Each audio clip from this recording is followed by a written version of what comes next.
예. 오늘 세 번째 세션 산업의 IT 세션을 맡게 된 전자신문 비즈니스 IT 부장 박석이라고 합니다. 반갑습니다. 오늘 저희가 이런 패널 토론을 저도 사실 처음 해보는데 정말 모시기 힘든 분들을 저희가 이렇게 한꺼번에 여러분을 모셨습니다. 제가 오늘 패널로 참석하신 6분을 소개해 드릴 테니까 맨 마지막 분까지 소개해 드리면 한꺼번에 인사하실 때 그때 박수를 좀 쳐주시기 바랍니다. 첫 번째 제 왼쪽부터 김인현 투이 컨설팅 대표님 나오셨습니다. 두 번째 김지윤 KT 클라우드 추진 본부장님 나오셨습니다. 세 번째 박진 한국전력공사 CIO 맡고 계신 ICT 추진처장님 나오셨고요. 네 번째 유철희 국방부 CIO이신 정보화 기획관님 나오셨습니다. 다섯 번째 장동인 미래일기 컨설팅 대표님 나오셨고요. 여섯 번째 형원준 SAP 코리아 사장님 나오셨습니다. 모두 뜨거운 박수로 환영해 주시기 바랍니다. 예, 오늘 드릴 말씀은 우리가 내년 엔터프라이즈 IT 시장에서 무엇을 주목해야 될 것인지 공급업체 입장에서든 혹은 CIO 입장에서 어떤 부분을 주목해야 될지 크게 떠오르는 세 가지 화두를 중심으로 말씀을 드리겠습니다. 사실은 원래 그러니까 모바일 클라우드 빅데이터 외에 소셜이라는 주제를 하나 더 넣으려고 했었습니다. 근데 제가 미국 출장 갔다 오늘 새벽 4시에 서울 들어왔는데 미국에는 컨퍼런스를 가보니까 소셜이 거의 CIO들의 핵심 화두로 부상을 하고 있더라고요. 하지만 국내는 제가 보기에 아직도 너무 먼 이슈라는 생각이 들어서 일단 소셜이라는 주제는 뺐고요. 오늘 이렇게 모바일 클라우드 빅데이터를 중심으로 6분의 통찰력 있으신 저희 패널 분들의 말씀을 듣도록 하겠습니다. 순서는 크게 제가 5가지 질문을 여기 나와 있는 장표의 얘기대로 질문을 드리고 그 질문에 대해서 패널들이 발표를 해주시는데 여러분들의 이해를 돕기 위해서 패널들이 발표하실 내용에 대한 주요 장표들을 제가 쭉 한꺼번에 모아놨습니다. 그래서 제가 장표를 발표하실 때마다 여러분께 보여드리는 걸로 진행하겠습니다. 먼저는 왜 우리가 모바일 클라우드 빅데이터 이 세 가지 이슈에 대해서 주목을 해야 되는지에 대해서 말씀을 좀 드리도록 하겠습니다. 세 가지 빅 트렌드에 대한 주제 발표를 시작하겠습니다. 먼저 투이 컨설팅의 김인현 대표님께서 말씀을 좀 해주시겠습니다. 예, 반갑습니다. 제가 항상 얘기할 때 서서 했었는데 앉아서 하니까 좀 새로운 것 같습니다. 앉아서 하니까 저 뒤에 있는 분들 잘 보이시나요? 저는 1986년부터 IT 쪽을 해왔는데요. 그때 처음 IT를 할 때 제가 했던 것이 이제 소프트웨어 개발부터 했습니다. 그때 이제 기억나는 게 IBM 메인프레임 환경에서 CICS 코볼로 코딩 했었는데 그때 선배들이 하시는 말씀이 CICS만 잘하면 평생 먹고 산다 그랬었거든요. 근데 한 5년 지나니까 그게 전부 다 말짱 이제 황이더라고요. 한 20년 동안 보면요. 우리 IT 이 세상에 굉장히 큰 변화들이 있었는데요. 기억나는 거는 가장 큰 변화는 아마도 클라이언트 서버 등장하면서 큰 변화가 있었고요. 또 관계형 데이터베이스가 등장하면서 또 기업의 IT가 아마 바뀌었습니다. 근데 이런 큰 사건들이 과거에는 한 몇 년에 한 번쯤 발생했는데 2010년, 11년, 12년 최근 한 3년 동안에 거의 동시다발적으로 4가지의 큰 화두가 던져졌습니다. 아까 우리 박 부장님이 얘기하신 것처럼 소셜 함께 포함해서 4가지가 있었는데 한번 가만 생각해 봅니다. 왜 이러한 것들을 우리가 중요하게 생각하고 이러한 것들을 이야기할 때마다 많은 분들이 모여가지고 열심히 고민을 할까? 도대체 무엇 때문일까라고 생각해 본다면 지금 우리 기업들에 필요한 거는 과거와 다른 방식의 비즈니스. 짧게 얘기하면 do more with less. 그러니까 더 많은 일을 작은 자원으로 해야 된다. 어떻게 할래 그거를 하는 방법은 혁신밖에 없습니다. 이노베이션. 근데 혁신이 그냥 되지는 않습니다. 혁신을 하려면 무언가 도구가 있어야 되겠다. 그것을 저는 인벤션, 발명이라고 봅니다. 피터 드러커가 얘기를 하기를 기업에는 수많은 활동이 있습니다. 뭐 생산, 인사, 회계 있는데 정작 회사에 돈 벌어주는 활동은 두 가지밖에 없다. 뭐냐면 마케팅과 혁신이다 그랬죠. 그래서 지금은 정말 우리가 혁신하고 싶습니다. 혁신하고 싶어서 미치겠어요. 그런데 혁신을 그냥 할 수는 없지 않습니까? 그 정말 그 운 좋게도 다행스럽게도 우리가 혁신할 수 있는 도구가 생겼습니다. 그것이 클라우드, 모바일, 빅데이터 세 가지입니다. 근데 막연히 클라우드를 도입하면 혁신은 돼. 모바일 도입하면 혁신 될 거야. 이거 너무 막연하지 않습니까? 이러한 그 새로운 발명이 이게 그 호수에 던져진 돌과도 같은데 이러한 돌이 던져졌을 때 거기서 그 번져나온 물결이 이제 혁신이라고 볼 수 있습니다. 이것들이 왜 우리 기업들에게 또 우리 IT 한 사람들에게 기회를 주고 우리가 나이가 50이 넘어도 더 일할 수 있게 해주는 걸까 생각해 본다면 저는 그것을 오늘 주제 열심히 이제 우리 같이 그 토의하고 저도 배우고 하겠습니다만 의미를 정해 본다면 클라우드는 우리한테 자유를 준다. IT가 비즈니스를 많이 도와줬습니다. 근데 지금은 IT가 비즈니스에 걸림돌이 되고 있는 점도 우리가 그거를 무시할 수 없는 거죠. 왜냐하면 IT 비용이 너무 커졌습니다. 평균적으로 매출액 대비 IT 비용이 한 3.5%, 10년 전에 1%가 안 됐었던 거죠. 비용이 많이 커졌습니다. 그래서 부담되죠. IT 프로젝트 뭐 1,000억, 어떤 경우 1조 너무 부담됩니다. 그래서 IT가 비즈니스를 좀 힘들게 한다. 두 번째는 IT가 너무 커져가지고 또 발전을 빨리빨리 해서 비즈니스 파트에서 새로운 상품을 만들거나 고객을 좀 더 잘하고 싶은데 IT 얘기를 하면 3개월 걸립니다. 6개월 걸립니다. 그건 안 되거든요. 그래서 점점 IT가 비즈니스를 어렵게 하고 있습니다. 그러한 현상을 우리는 굉장히 불편한 거죠. 그런데 클라우드가 등장해서 그런 그 IT의 자유 주지 않나 생각이 들고요. 두 번째가 두 번째가 이제 모바일인데 저는 결혼한 지 한 좀 있으면 20년 더 되나요? 근데 갑자기 작년부터 저희 집사람이 무지무지 똑똑해졌습니다. 이유는 한 가지죠. 스마트폰이 생겼습니다. 사람이 뭔가 배우고 행동하는 것은 우리가 오감이 있기 때문이죠. 아주 뛰어난 사람은 하나 더 있죠. 육감. 그런데 이 모빌리티는 사람에게 제7감을 줍니다. 검색이죠. 검색을 통해서 뭐든지 다 합니다. 누구나 다. 그래서 지금은 세상이 너무나 똑똑한 인간들 그리고 모바일을 통해서 기업은 더 나은 오퍼링, 전혀 새로운 방식의 비즈니스, 새로운 방식의 사람의 행동 가능해져서 저는 그것이 제7감이 아닌가. 그래서 그것이 우리가 과연 그것을 어떻게 받아들일까 이런 고민을 하게 되는 것 같고요. 세 번째가 빅데이터인데 빅데이터를 어떻게 정해볼까 하면 이것은 지금까지 기업들은 주로 말을 많이 했습니다. 신문이 어렵게 되고 있죠. 그래서 신문이 어려운 이유가 신문이 오프라인 페이퍼이기 때문에 어려운 것이 아닌가 생각했었는데 얼마 전 통계를 보니까 놀랍게도 온라인 페이퍼도 이게 안 좋더라고요. 왜 그럴까? 신문의 비즈니스 모델은 기본적으로 맞습니까? 잘 모릅니다만 말하는 비즈니스 아닌가? 말을 많이 하죠. 말을 많이 해. 듣는 비즈니스는 아닙니다. 그런데 우리가 기업들이 가만 보니까 지금까지 많은 기업들이 주로 광고, 선전, 신상품 많이 만들어서 사세요, 알려주고 홍보 이렇게 했었는데 지금은 사람들이 생각하고 말하는 것을 우리가 기록할 수 있고 들을 수 있죠. 텍스트 전수가 듣고 그걸 블랙박스에 기록되어서 터트리죠. 우리는 기록되고 있습니다. 그 기록들을 또 알 수가 있어요.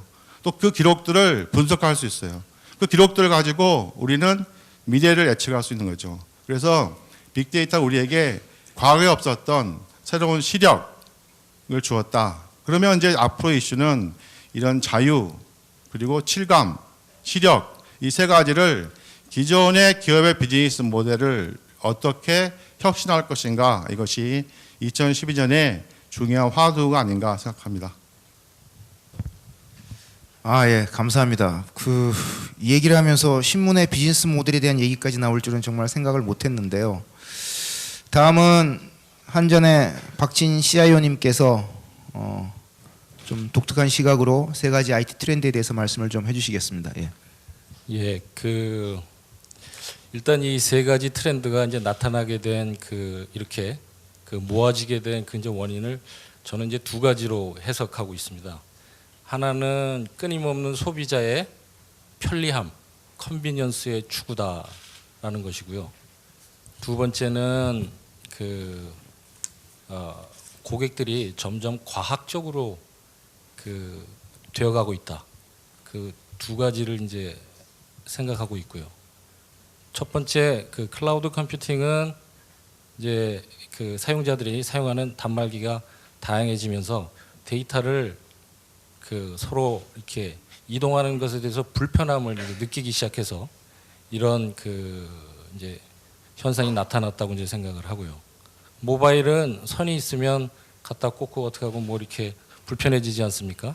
그러면서 이동의 자율성 이런 것들을 보장받기 위해서 이제 모바일이 이제 발전하고 있고 그렇게 트렌드가 이제 모아져 가고 있고요.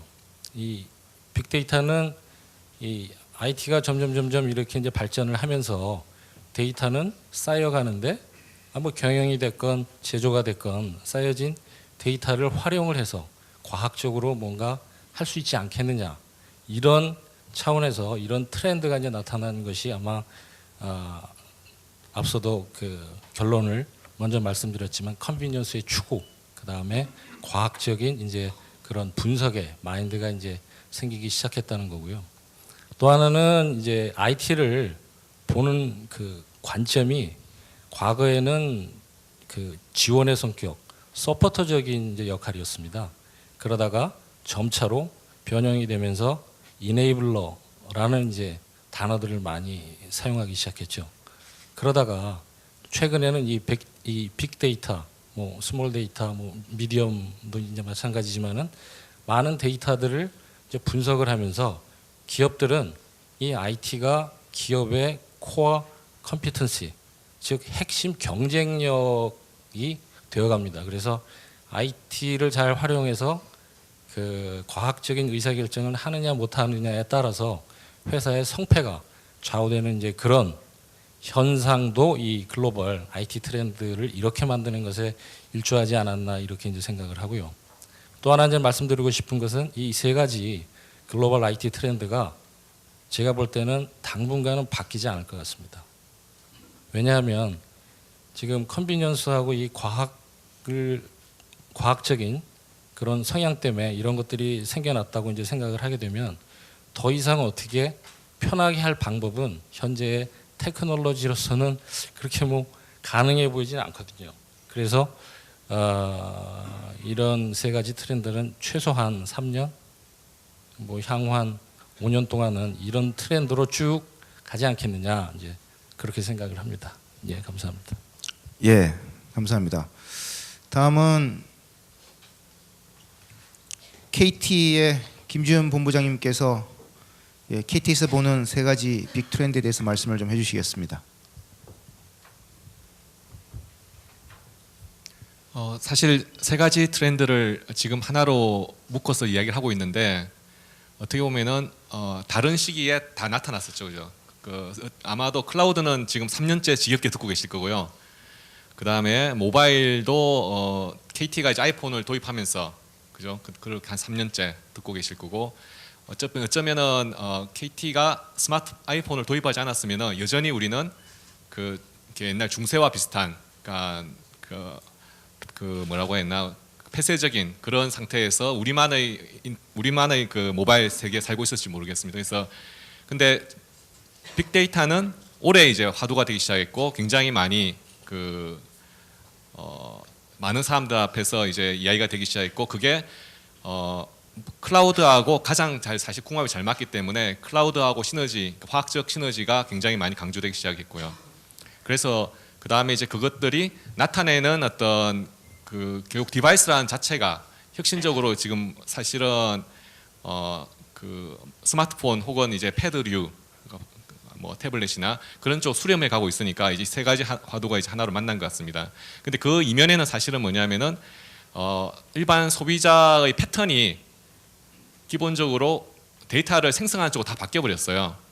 그러니까 과거에는 소비자 일반 그 컨슈머들은 컨텐츠를 소비하는 입장이었는데 이제는 뭐냐면 컨텐츠를 소비하면서 또 생성을 합니다. 그래서 뭐 이 그래프로 나와 있지만은 그러니까 인류가 글자라는 거를 쓰기 시작한 이후로 생성한 그 모든 데이터보다 더 많은 데이터를 지금 거의 매일 생성해내고 있거든요. 전 세계적으로. 그래서 이런 것들이 그 우리가 지금 현재 겪고 있는 이런 패러다임의 어떤 굉장히 중요한 패러다임 시프트 그 터널 속에 있다라고 지금 보고 있고요. 다음 페이지. 이렇게 소비자들이 그러니까 변하니까 기업들은 돈을 벌어야 됩니다. 기업들은 비즈니스 해야 되고 기업들은 소비자의 니즈를 쫓아가고 이해하려고 하는 거죠. 그래야지 그 돈을 벌 수가 있고 또 하나가 뭐냐면은 더 이상 그 인터넷 시대가 되고 난 다음에 이제 그 인터넷 시대는 꽤 오래 지났는데 대한민국 인터넷 강국이라고 하지만은 인터넷 시대가 지나고 난 이후로는 뭐냐면은 세상이 평등해져 버렸어요. 그러니까 과거에는 뭐냐면은 뭐 아시겠지만 어떤 정보라는 것은 그 나라에 가가지고 비행기 타가지고 가가지고 거기서 먼저 이거 잘 되네 하고 가져와서 팔면은 그 사람이 돈을 벌었습니다. 근데 지금은 똑같아요. 정보가 똑같고 가격이 다 오픈돼 있고 그렇기 때문에 경쟁을 뭐냐면은 국내 업체와 경쟁하는 게 아니고 미국에 있는 그 비즈니스 하는 비슷한 업체와 경쟁을 하는 초기로 바뀌어 버렸습니다. 특히 우리나라가 선진국이 되면 될수록 그러다 보니까 비즈니스 사이클 자체도 뭐냐면은 국내 업체끼리 이렇게 가는 사이클이 아니고 굉장히 빠른 템포로 경쟁이 점점 치열해지면서 더 나은 제품을 만들어내고 더 나은 서비스를 제공하는 형태로 바뀌고 있는 거죠. 그러니까 그런 것들에 대응하기 위해서는 기존의 IT 인프라로는 안 된다. 그리고 고객의 니즈를 알려면은 내가 과거에 기업에서 알고 있는 그 데이터 그리고 어떤 시장 조사 기관이 만들어내는 데이터 영업 사원이 얻어내는 데이터만 가지고는 도저히 고객의 니즈를 못 찾는 거예요. 고객은 뭐냐면 열심히 뭐 그러니까 페이스북이나 트위터나 아니면 국내에 다른 뭐 그 카카오톡이나 이런 걸 통해서 이미 자기가 원하는 걸 다 표출하고 있는데 거기다 흘러가 버리는 거죠. 그래서 그런 것들을 잡아가지고 고객의 니즈를 잡고 내가 고객의 니즈에 맞는 서비스로 대응을 해야 되겠다라고 하면서 이런 것들이 점점 IT의 변화의 혁신으로 이렇게 다가오고 있는 거라고 저는 보고 있습니다. 실제로 보면은 국내 이 세 가지 트렌드가 굉장히 오래 그 마케팅 하입도 많았고 그 다음에 언론에 노출도 굉장히 많이 됐습니다. 저희 KT도 굉장히 많이 이제 그런 쪽 언론 노출을 많이 시켰고요. 근데 실질적으로 보면은 여전히 기업의 어떤 IT의 환경을 보면은 여전히 그 기존의 레가시 환경들이 대부분입니다. 그 유닉스 기반의 혹은 이제 그 일부는 뭐 다 이유가 있는 거지만 어쨌든 굉장히 그 미국하고 그러니까 선진국과 달리 그런 상태에 있죠. 근데 가장 큰 게 이제 그 어떤 IT가 변화를 일으키고 나가야 되는 데 있어 가지고 사례가 없는 거예요, 국내는. 그러니까 실제로 보면은 사례가 있어야지 저걸 보고 우리도 해 가지고 할 수 있는데 그 외국의 밴드사들은 국내에서 그런 사례를 안 만들려고 그래요. 왜냐하면 그런 사례를 만들면은 그 기존에 자기가 지키고 있는 마켓을 디스럽트 시켜버리니까. 그래서 KT는 뭐냐면 먼저 사례를 만들자 해가지고 사실은 KT가 클라우드를 도입하고 모바일에 대해서 아이폰을 도입하고 특정 브랜드는 아니지만 어쨌든 스마트폰에 대해서 우리가 그 시장을 열고 그다음에 빅데이터를 적용하는 것들을 먼저 사내에서 시작을 했습니다. 그래서 올해 이제 그 7월달에 그 BIT라는 프로젝트 두 번째 이제 결과물 첫 번째는 이제 SDP라고 서비스 딜리버리 플랫폼이라고 우리 올레닷컴의 그러니까 이때까지 KT가 회선으로 사람을 관리하던 것을 이제 ID로 관리한 책으로 싹 다 바꿨고요. 그 다음에 이제 7월달에 전사, 그러니까 KTF하고 KT 합병한 이후로 전사 리소스 관리를 하나로 통합했는데 이 모든 플랫폼이 다 저희 그 KT의 사내 클라우드 기반에 있습니다. KT 사내 클라우드는 가상화만으로 구성되어 있지 않는 하이브리드 플랫폼이에요. 그래서 그런 것들을 실제로 KT가 하고 그리고 7월달 오픈한 이후로 한 번도 장애가 없었어요. 저 ERP가 다 이중화되어 있어요. 그러니까 가능한 게 우리는 x86 기반의 커모더티 하드웨어에 그다음에 리눅스 기반으로 다 했기 때문에 이중화를 하더라도 엑스트라 코스트가 없는 거죠. 그러니까 있지만 작은 거죠. 그렇기 때문에 기본적으로 그 KT가 먼저 그런 모습들을 보내고 올해가 제가 볼 때는 스타팅 포인트가 될 거라고 저는 생각하고 있습니다. 그 이때까지와 다른 그래서 그 모바일과 클라우드와 빅데이터 이런 화두들이 그 시장을 열어 제끼고 그것이 2013년이 되면은 저는 굉장히 많은 그런 이런 비슷한 사례들이 나타날 것이라고 저는 보고 있습니다. 네. 예, 말씀 감사합니다. 그 제가 한 가지만 좀 첨언을 하면요. 이렇게 세 가지 뉴 트렌드가 와서 도대체 우리가 쉽게 인지할 수 있는 바뀌는 게 뭐냐라는 부분과 관련해서 제가 어제 이 시간쯤에 샌프란시스코에서 들었던 얘기 중에 감동적인 좀 충격적인 얘기 두 가지를 말씀을 드리겠습니다. 하나는 IDC라는 시장조사 기관이 발표한 얘기인데요. 미국 시장의 경우에 기업 내 IT 투자 비용보다 올해인가 내년부터는 소셜에 대한 투자 비용이 월등히 더 많아진답니다. 아시다시피 기업의 IT 투자는 다른 어떤 부분보다 투자 비용이 많거든요. 근데 미국 기업들은 소셜에 대한 투자를 더 많이 한다는 거죠. 더 충격적인 건 가트너 예상 발표 자료인데 2017년이면 CMO, Chief Marketing Officer가 다루는 IT 관련 예산이 CIO의 IT 예산보다 월등히 더 많아질 거라는 겁니다. 클라우드, 모바일, 빅데이터 같은 이런 환경의 변화가 어쨌든 그런 부분을 주는 것 같고 가장 최근에 이제 재밌는 사례 중에 하나가 월마트 사례입니다. 간단하게 월마트 사례를 말씀드리면 월마트에서 월마트 고객이 월마트는 자기 고객들의 소셜 프로파일을 다 가지고 있어요. 예를 들면 저 박석이가 월마트의 고객이면 제 트위터 아이디와 제 페이스북 아이디를 월마트 CRM은 다 가지고 있는 겁니다. 그래서 예를 들면 제가 I love salt, salt가 소금이지 않습니까? 이 트윗을 날리면은 월마트 엔진에서 박석이의 salt는 소금의 salt가 아니라 안젤리나 졸리가 나왔던 그 액션 영화 있죠, 솔트. 그 솔트라는 걸 감지해냅니다.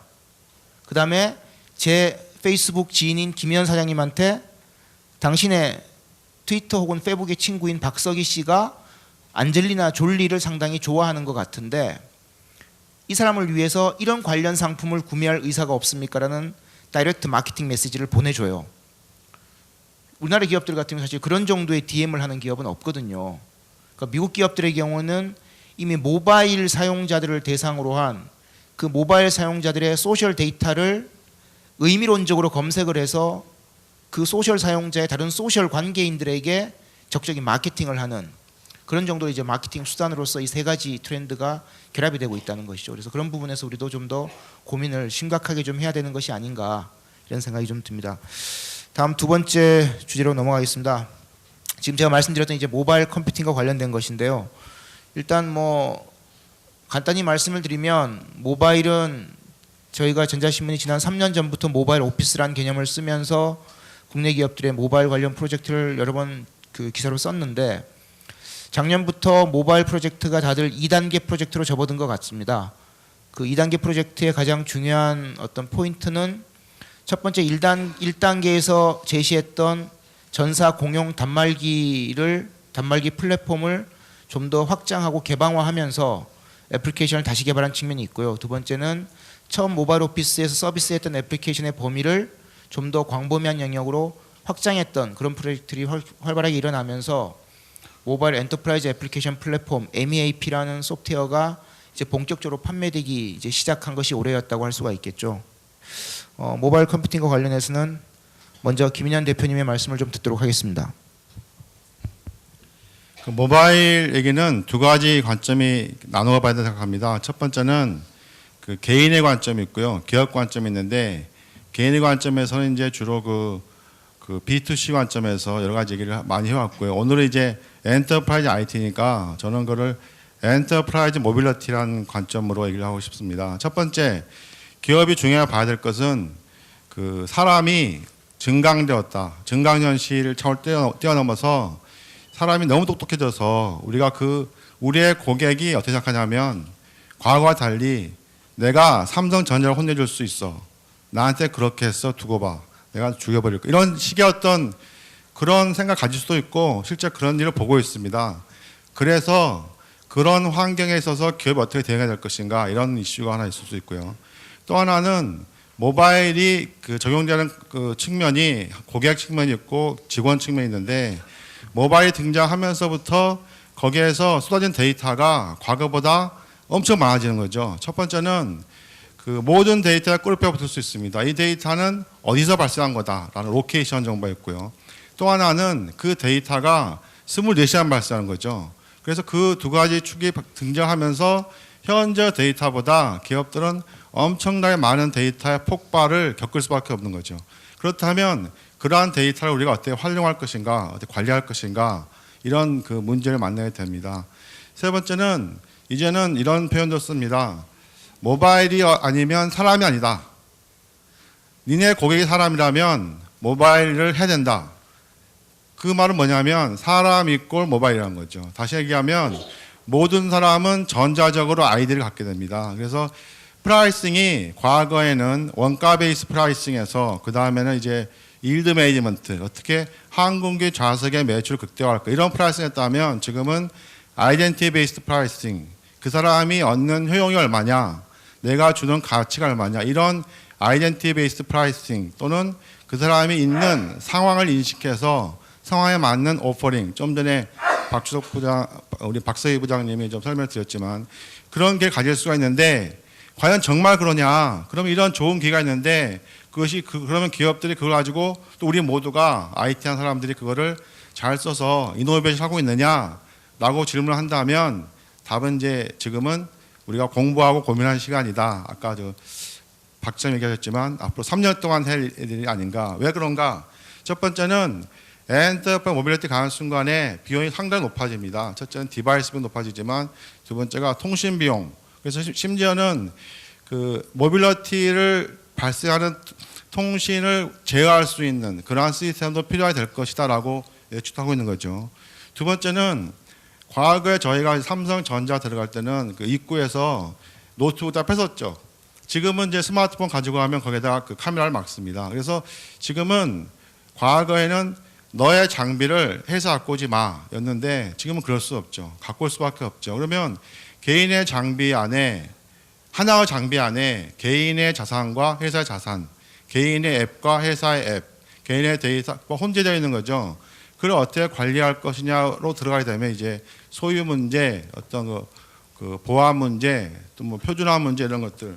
더군다나 모바일 디바이스가 너무나 다양하고 아직까지도 모바일 디바이스의 표준 OS가 무엇이 될까에 대해서 잘 모르죠.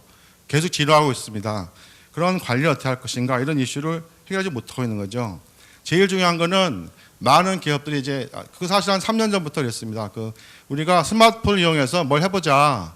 보험회사는 보험 설계사 갖고 나가서 그거를 상담할 때 써보자. 최근에 증권사 같은 경우는 그 모바일 디바이스를 가지고 직접 그걸 찾아가서 고객이 오지 않더라도 가서 현장에서 계좌개설 해주자. 이런 정도 생각하고 있는 건데 정작 그걸 뛰어넘어서 기업의 비즈니스 프로세스를 혁신할 수 있는 좋은 수단입니다. 근데 아직 잘 모르죠. 우리가 과연 그 태블릿 이런 것들을 영업에 전략 기획에 마케팅에 R&D에 어떻게 쓸까 모르기 때문에 투비 프로세스 고민하고 있는 겁니다. 그런 것들 때문에 현재로서는 이 엔터프라이즈 모빌리티가 만나고 있는 현실은 고민하고 있는 단계인 것이다 라고 하면서 이것이 아마도 2013년 되면 그 국내에도 여러 가지 좋은 비즈니스 케이스가 등장을 해서 확산될 수 있는 계기가 되지 않을까 생각합니다. 예, 감사합니다. 다음은 국방부 유철희 국장님께서 국방부에서 보시는 모바일 컴퓨팅에 대해서 말씀을 좀 해주시겠습니다. 예, 국방부 유철희 정보화기획관입니다. 오늘 이 자리 제가 초대를 받고 나서 여기서 제가 할 얘기가 도대체 뭔가 상당히 고민을 많이 했고 지금도 고민을 아까 쳐다보시면 알겠지만 고민을 하고 있습니다. 뭐 어차피 제가 국방부를 대표해서 나왔기 때문에 그 오늘 세 가지 주제 중에서 우리 국방부가 생각하고 고민하고 있는 거를 얘기해 드리는 게 뭐 맞지 않나 이렇게 생각을 합니다. 일단 국내에서 이 IT 분야의 시장 중에 가장 큰 시장이 또 우리 국방 분야입니다. 이 1년 예산으로 보면은 뭐 크게 두 가지 제품을 사는데 하나는 그냥 돈으로 막 살 수 있는 거, 하나는 개발해서 살 수 있는 거, 하나는 방사청에서 구매하는 거, 하나는 제가 구매하는 거. 그 두 개 다 합해서 1년에 한 1조 정도 이렇게 됩니다. 시장이 좀 큰 편이죠. 여러분들 잘 이 뭐 보이게 안 보이게 좀 큰 시장입니다. 모바일 쪽에서의 우리 군은 아마 여러분들 가장 이 모바일을 많이 쓰고 있는 이 고객 중에 하나라고. 근데 상용의, 그러니까 민간이 쓰는 고객하고 군이 쓰는 고객은 어떻게 보면 상당히 정반대라고 이렇게 보시면 됩니다. 그 상용 일반 민간에서는 이 휴대폰을 이 고객에게 공급하기 위해서 정책을 가능한 한 가볍게, 가능한 한 이 편리하게 이렇게 하다 보니까, 가볍게 하다 보면은 배터리가 줄어들어야 되고 출력이 줄어들어야 돼. 그러니까 그걸 뭘로 커버하냐면 전부 중계기로 커버하거든요. 그건 뭐냐면 돈으로 도배를 한, 그러고 나서 고객으로부터 돈을 받잖아요. 근데 우리 군은 거꾸로 그렇게 할 수가 없다 보니까 출력을 크게 해야 되고 중계기 수를 줄여야 되고 뭐 이런 거를 거꾸로 개발을 하고 지금까지 소위 말하는 폐쇄적인 군 통신망을 유지를 해왔는데, 그게 이제는 그렇게 가기가 상당히 힘든 환경이 이제 되어 왔다. 그거를 누가 보여주냐면은 결국 전 세계를 대상으로 해서 계속 전쟁을 하고 있는 미군들이 우리도 그건 안 돼. 그러면서 이제 보여주는 게 이 상용의 장비를 그대로 받아들이고 그대로 쓰는 이 환경을 조심스럽게 도입을 하기 시작을 했고, 또 그렇게 하고 있거든요. 또 우리도 이렇게 보면 저거 될까? 쟤네들이 저걸 어떻게 하지? 하고 이제 고민을 하면서 저희들도 이제 고민했는 게 이런 폐쇄적인 군 무선 환경을 이미 구축되어 있는 민간의 그 통신 환경을 우리도 조심스럽게 한번 접목할 수 있나라는 것을 지금 시도를 하고 있습니다. 뭐 물론 우리를 앞서 나가고 있는 미군의 그걸 벤치마킹을 보면서 하고 있지만은, 그래서 이제 저기 맨 처음에 나와 있는 게 IT 신기술을 국방에 도입을 하는 이런 이제 제도를 저희들이 만들었는데, 그 이제 유실험 사업이라고 해서 이제 저희 정보기획관실에서 직접 집행을 하고 있는 겁니다. 그래서 이 상용의 민에 있는 이런 장비들을 그냥 바로 우리가 쓸 수 있거나 아니면 조금 보완해서 쓸 수 있으면은 써보자라고 하는 그러한 이 사업을 하고 있는데, 그 중에 이제 다른 뭐 이런 사업들은 여러분들이 뭐 이렇게 들으셔도 상당히 좀 이해하기 힘드시기 때문에 밑에 써놨던 이제 이 미군들도 한번 지금 쓰고 있는 그런 것 중에 저희도 스마트폰을 그냥 한번 써보자라고 해서 작년에 저희가 1개 군단을 테스트베드로 해서 한번 시험을 해봤습니다. 근데 거꾸로 전자신문은 그게 안 났더라고요. 근데 조선일보부터 해가지고 아니요, 요게 난 게 아니고 이제 이 우려와 걱정이 이 군이 어떻게 하려고 군인들한테 스마트폰을 주느냐, 거기서 모든 보안이 다 빠져나간다, 정신 나간 군, 뭐 이래가지고 신문에 뭐 지금 저희가 이제 스마트폰을 군 이 간부들한테 허용하기 시작한 게 한 3년 4년 정도 됩니다. 그 전에는 아예 본인이 이 각구 부대에 들어오지 못하도록 다 막았었죠. 근데 그렇게 할 수가 없기 때문에 지금은 이제 이거를 풀어놓다 보니까는 지난번 신문에 난 거 보니까 19만 대 정도를 우리 군인이 스마트폰을 갖고 있더라고요. 그러니까 벌써 우리는 그런 이 스마트폰이라는 전력을 갖고 있기 때문에 이걸 어떻게 잘 활용을 한번 해보자 해서 이제 실험 사업을 했고, 금년 내년까지 시범 운영을 한번 할 예정입니다. 그래서 최종적으로 이제 정말 할까 말까 한번 이제 이제 판단을 할 것이고요. 세 번째 있는 게 정부도 했고 전부 다 했지만은 스마트 워킹입니다. 저희들도 한번 전자결제를 해볼까 해가지고 ADD하고 국정원이 얘기하는 소위 말하는 이 보안 등급 SL4 등급 최고의 등급까지 해서 각종 보안 체계 뭐 VPN까지 깔아서 전부 다 해서 한번 해봤어요. 해봤는데 지금 우리가 생각하는 그런 수준을 이 정도면 해킹이 안 되겠다라는 것까지는 해봤는데, 그거를 정작 국방망에 물리는 결심은 그렇게 쉽지가 않더라고요. 그래서 지금 일단 시범 사업으로 이제 끝낸 상태고 이제 그 고민 걱정을 하고 있습니다. 아마 쉽지는 않을 것 같습니다. 이 아마 행안부도 했다가 그 뭐 문제가 있어서 이제 저거 된 것처럼 그 아까도 말씀드린 것처럼 이 군의 그 이 특징이 도입하기도 힘들고 또 쓰기도 힘들고 그렇지만은 아깝고 뭐 이런 상황이 많거든요. 아까 19만 대의 그 이 스마트폰을 갖고 오다 보니까 저도 스마트폰이면 내 사무실에서 데이터 통신이 다 됩니다. 컴퓨터에 몰리면 컴퓨터에 있는 게 다 나가거든요. 그래서 저희 군에 있는 컴퓨터는 USB를 100% 못 꽂도록 꽂아봐야 이게 작동 자체가 안 됩니다. 그렇지만은 그 수단을 갖고 있다는 것 자체가 상당히 위험한 거거든요. 그래서 맨 밑에 보면은 거꾸로 역으로 좋은 기기를 못 쓰게 만든.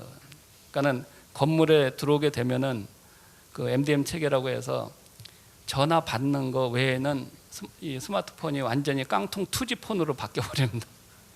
이제 이런 거를 금년도 한 11월 달부터 이 국방부 합참부터 시범 사업을 해서 이 본인이 이제 통하고 싶으면 건물 바깥으로 나가면 되죠. 나가면 바로 출입 통제 체계에 연결돼서 누가 들어왔다 그러면 이미 들어와 있는 핸드폰이 스마트폰이 등록이 돼서 그거는 이제 강제적으로 그 기능이 이제 차단이 되니까 이걸 하다 보니까는 또 이 아이폰 쪽에서 이게 이 OS를 오픈을 안 하다 보니까 지난번 신문에 이 국방부에 이거 하려고 그러는데 드디어 이 아이폰하고 이 소위 말하는 뭐 국가 분쟁 이거 휘말리나 보다. 이게 또 신문에 또 났더라고요. 그래서 진짜 어렵다. 국방부 뭐 하나 하려 했는데 정말 이렇게 어렵다.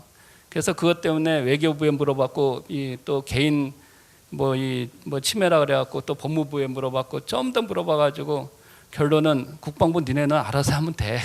왜냐하면 여기는 이 안보 쪽이기 때문에 그런 게 이 FTA 그 하는데도 안보는 다 제외하도록 이렇게 다 돼 있기 때문에 또 중요한 거는 아이폰은 미국에서 생산하는 게 한 대도 없답니다. 전부 다 해외에서 생산하지.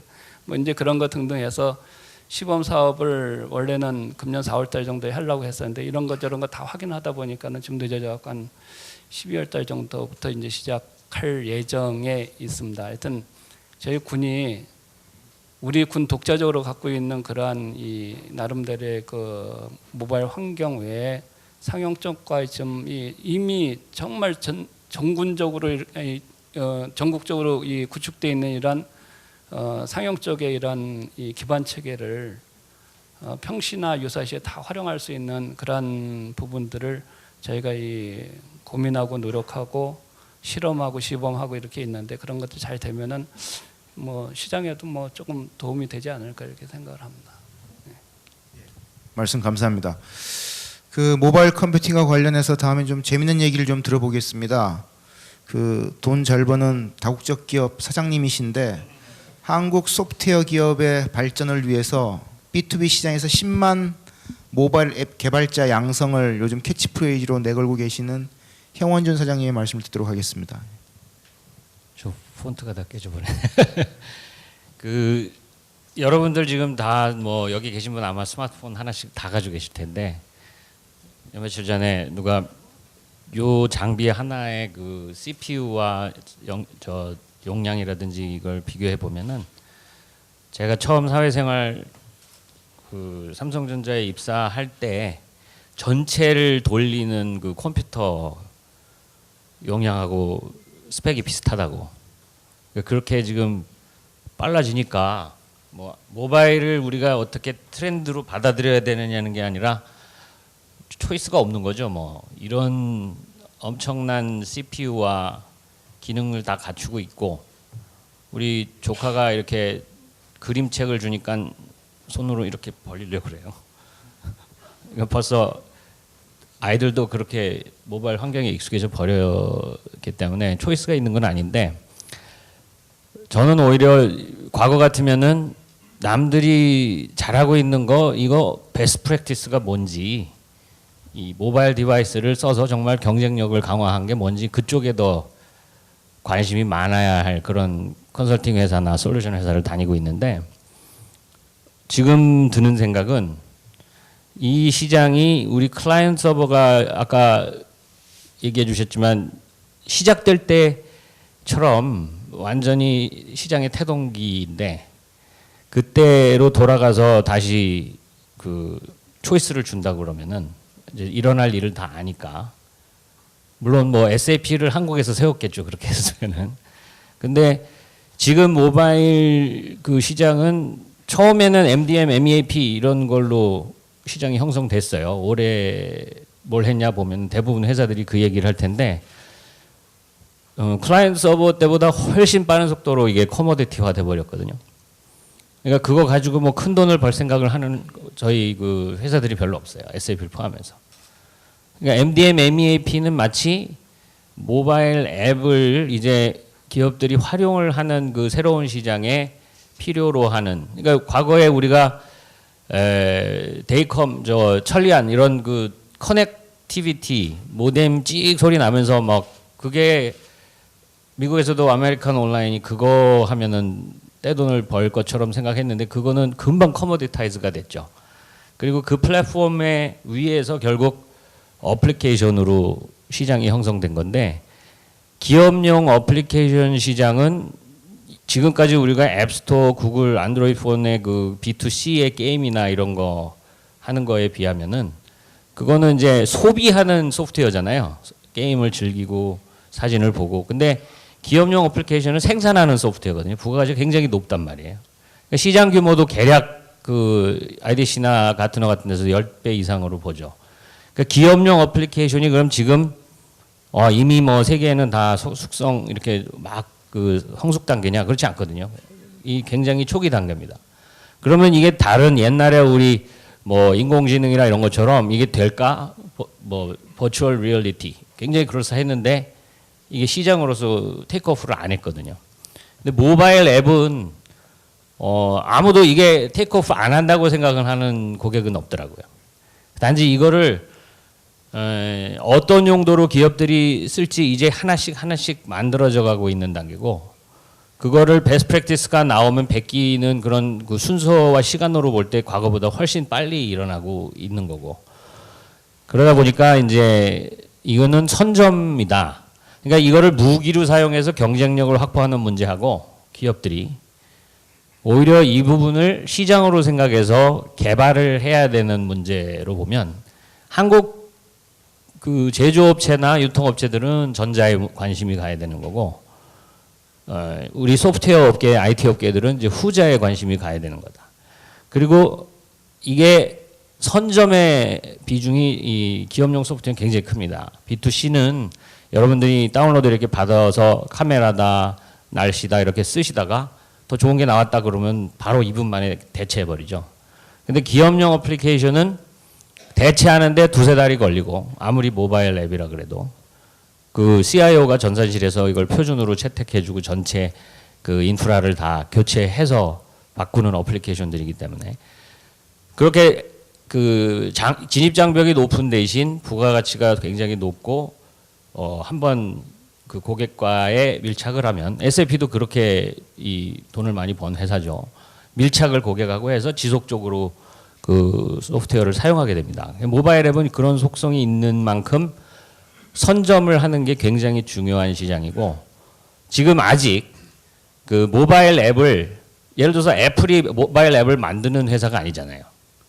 그 성공한 비결 중에 하나가 여러분들이 갖고 있는 지금 이 방에 계신 수백 개의 스마트폰이 아이폰, 삼성 걸로 대부분이 계시겠지만 하드웨어는 같아도 사용하시고 있는 기능은 완전히 1대1 맞춤형 생산을 한 거거든요. 1대1 맞춤형 생산이라고 하는 것이 간의 수공업 할 때는 엄청나게 그 비싼 값을 치르고 귀족들이 하던 건데 그거를 스티브 잡스가 아이폰 그 생태계를 만들면서 수많은 파트너들이 개개인의 1대1 그 개성을 다 요구를 맞춰주는 방식으로 해버렸단 말이죠. 그러니까 그 구조를 생각해 보면 이 모바일 앱스도 기업과 개인 시장 그런 부분을 어떻게 개인형 맞춤형으로 하는 시장이기 때문에 애플이 스스로 소프트웨어를 만들기를 포기하고 플랫폼만 제공하고 파트너들을 초대한 것처럼 SAP 같은 회사도 SAP 앱스토어라는 회사를 작년에 열어놓고 이 기업용 앱을 만들 회사를 초대하기 시작한 거죠. 근데 이 시장에 누가 선점을 해서 우리 그 싸이가 전 세계에서 갑자기 대박을 터뜨린 이유도 아마 모바일 디바이스나 그 아이튠즈나 유튜브 같은 게 플랫폼을 활용하지 않았으면은 그렇게 2달 짧은 시간 내에 수억의 인구가 사용할 수 없었겠죠. 그 지금 지적재산권이라고 하는 걸 통해서 우리가 세계 시장을 선점해야 되는 거는 제조업을 중국이나 이런 저부가 가치 사업을 다 뺏긴 한국의 입장에서는 이 한류 이런 것처럼 지적재산권 중심의 경쟁을 해야 되거든요. 그럼 모바일 앱이라고 하는 것도 분명히 작지 않은 굉장히 중요한 IP 시장이죠. 세계에서 시작 단계고. 그러니까 이걸 선점을 해서 전 세계에 수출할 수 있는 기회가 있는 게 제 눈엔 굉장히 명백합니다. 그 진입 장벽이 높다 보니 당장 애플 앱스토어에 올라가서 며칠 만에 개발해서 뚝딱 올려놨더니 다운로드 되기 시작하고 이렇게 쉽진 않아요. 기업용 어플리케이션이기 때문에 그 소프트웨어 게임 하시는 분들은 소프트웨어 잘 짤 수 있는데 기업이 어떤 어플리케이션이 필요한지 잘 모르고 우리 SI사들이나 기업 현업에 계신 분들은 요구사항은 이런 거 좋은데 아이디어도 많은데 그거를 소프트웨어로 어떻게 빨리 짜지 이걸 모르는 상태예요. 전 세계가 마찬가지죠 지금. 근데 한국에서 이것을 이 장벽을 허물고 빨리 이 개발자들이 지금 자바 프로그래머로 게임 하시는 분들 연봉하고 기업용 SAP 어플리케이션 이 SI사들하고 이렇게 그 프로그래머 하시는 연봉 SAP 그 차이가 딱 2배입니다. 기업용 어플리케이션의 그 개발을 하는 게 그만큼 부가가치가 이미 높다는 얘기죠. 모바일 앱을 개발하시는 그 인력들은 과연 누굴까요? 전 세계에서 그걸 선점해가지고 인도의 중국의 값싼 프로그래머들이 경쟁력이 있을까요? 한국에서 그 뛰어난 창의력으로 그 대신 이제 기업의 니즈와 프로그래밍 능력 사이를 잘 오케스트레이트를 해야 되죠.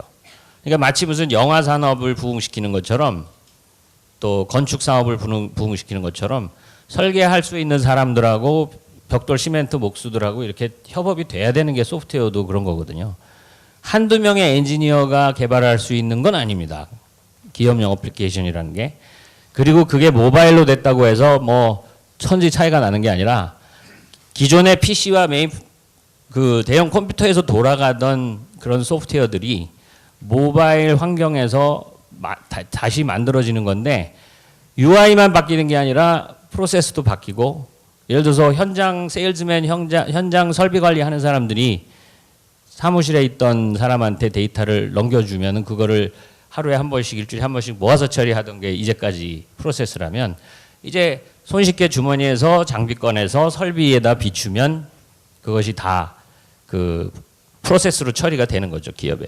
그러니까 그런 어플리케이션들을 만들어서 IP화하고 그걸 세계 시장에 수출하는 거는 과거 같으면 SAP나 오라클에서 하던 일이지만 이제 SAP, 오라클 파트너들이 개발하는 시장이고 그게 제가 보기에는 2012년, 13년을 얘기하라 그러면은 딱 시작 이제 테이크오프하는 단계고 그래서 MDM, MEAP 같은 플랫폼 가지고 그 국내 지나친 과당 투자 경쟁을 전 했다고 봅니다. 그 마치 그 표준은 만들어 놨더니 우리도 저거 만들 수 있어 하고 자꾸 표준을 또 만드는 거죠. 그럼 그 표준의 정의부터가 잘못되는 거거든요. 그 MDM, MEAP는 대부분 표준 게임입니다.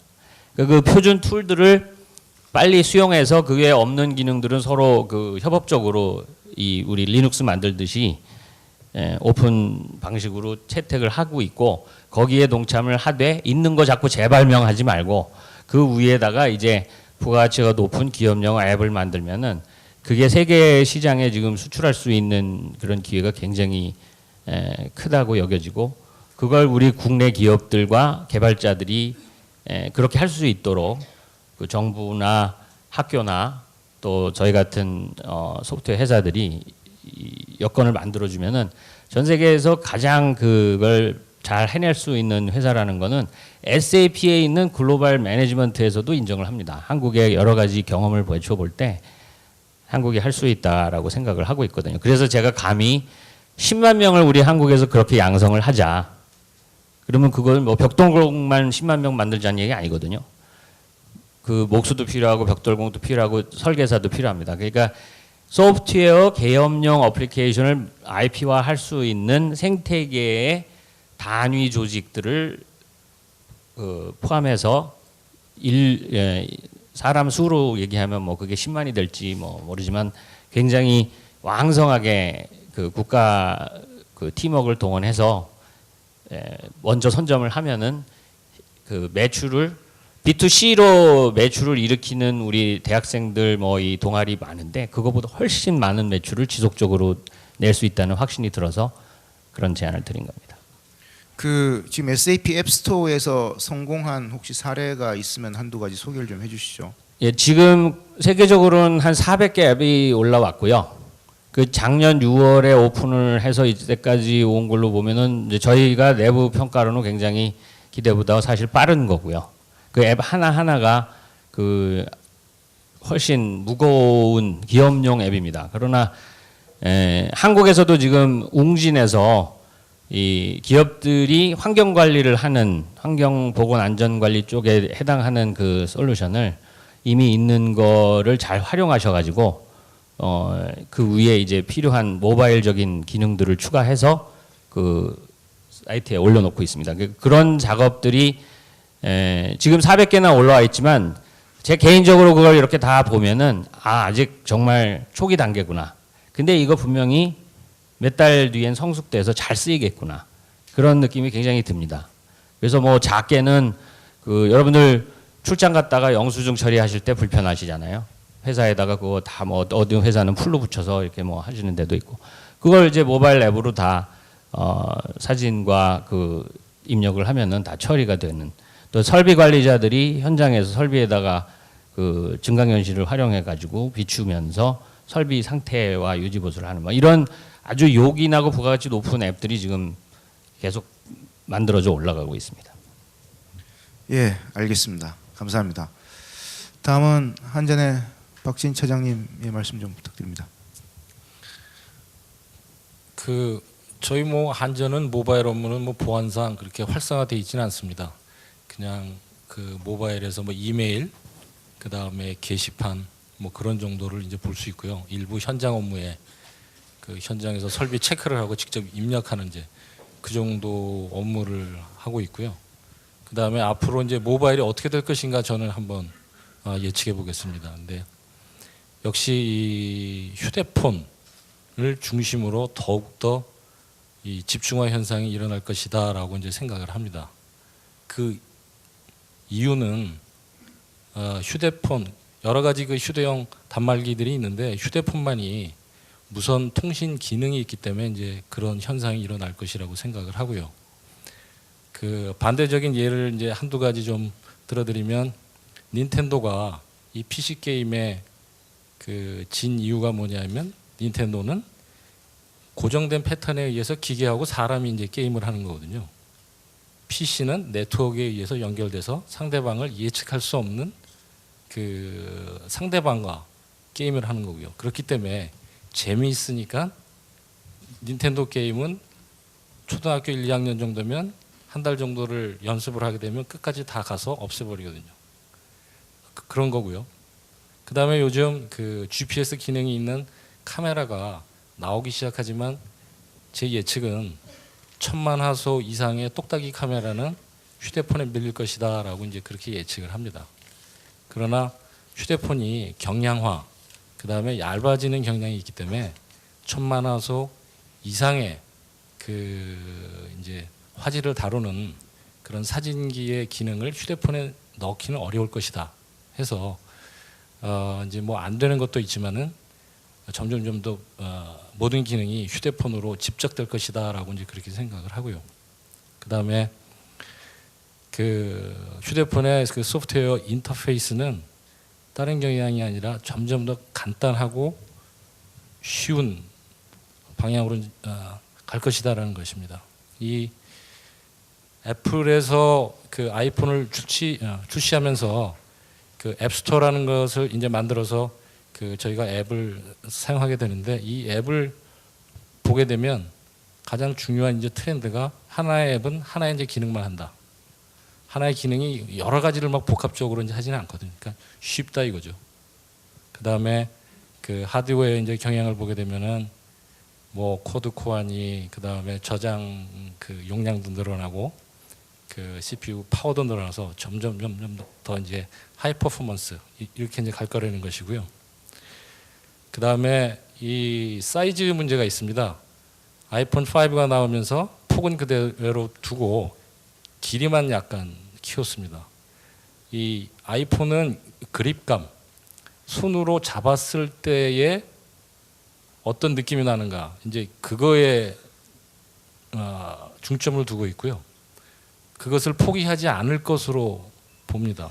근데 지금 삼성의 그 경쟁사인 삼성의 갤럭시 폰을 보게 되면은 S3, 노트 2, 그 다음에 뭐 7.1, 10.1 하면서 사이즈를 다양하게 지금 시험을 하고 있습니다. 그래서 자, 이 휴대폰의 가장 큰 단점이 뷰잉 에어리아가 작은 점인데 그런 점들을 그 화면을 키워가면서 다양한 지금 시도를 하고 있다라고 이제 생각을 하고요. 어느 것이 시장을 선점할 것이냐는 뭐 어렵겠는데 아이폰은 사이즈는 그대로 두지만 이 확대 기능을 넣어서 이제 그런 문제는 해결되지 않겠느냐라고 이제 그렇게 생각을 하고 있는 것 같고요. 또 하나 이제 큰 트렌드는 삼성 갤럭시 폰은 이제 스타일러스 펜을 이제 도입했습니다. 스타일러스 펜은 데스크탑에서 마우스나 이제 비슷한 기능이거든요. 이것은 직접 이제 기계하고 사람과 중간에 한 단계가 더 있는 것으로서 아이폰에서 생각하는 직접 휴먼이 감각적으로 터치를 하는 거하고는 좀 반대입니다. 그래서 그 아이폰 5가 뭐 나오고 이제 6가 이제 나오더라도 이 아이폰은 스타일러스 펜 같은 것은 도입하지 않을 것이라고 이제 저는 예측을 하고요.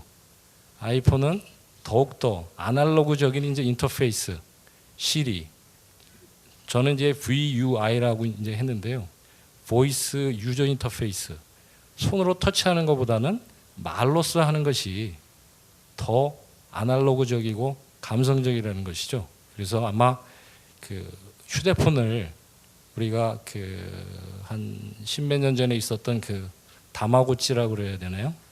애들이 뭐 이렇게 이제 키우는 거, 이제 그런 것 같은 형태로 그 아이폰을 이제 발전시키려는 이제 그런 그 연구가 있다라고 이제 봅니다.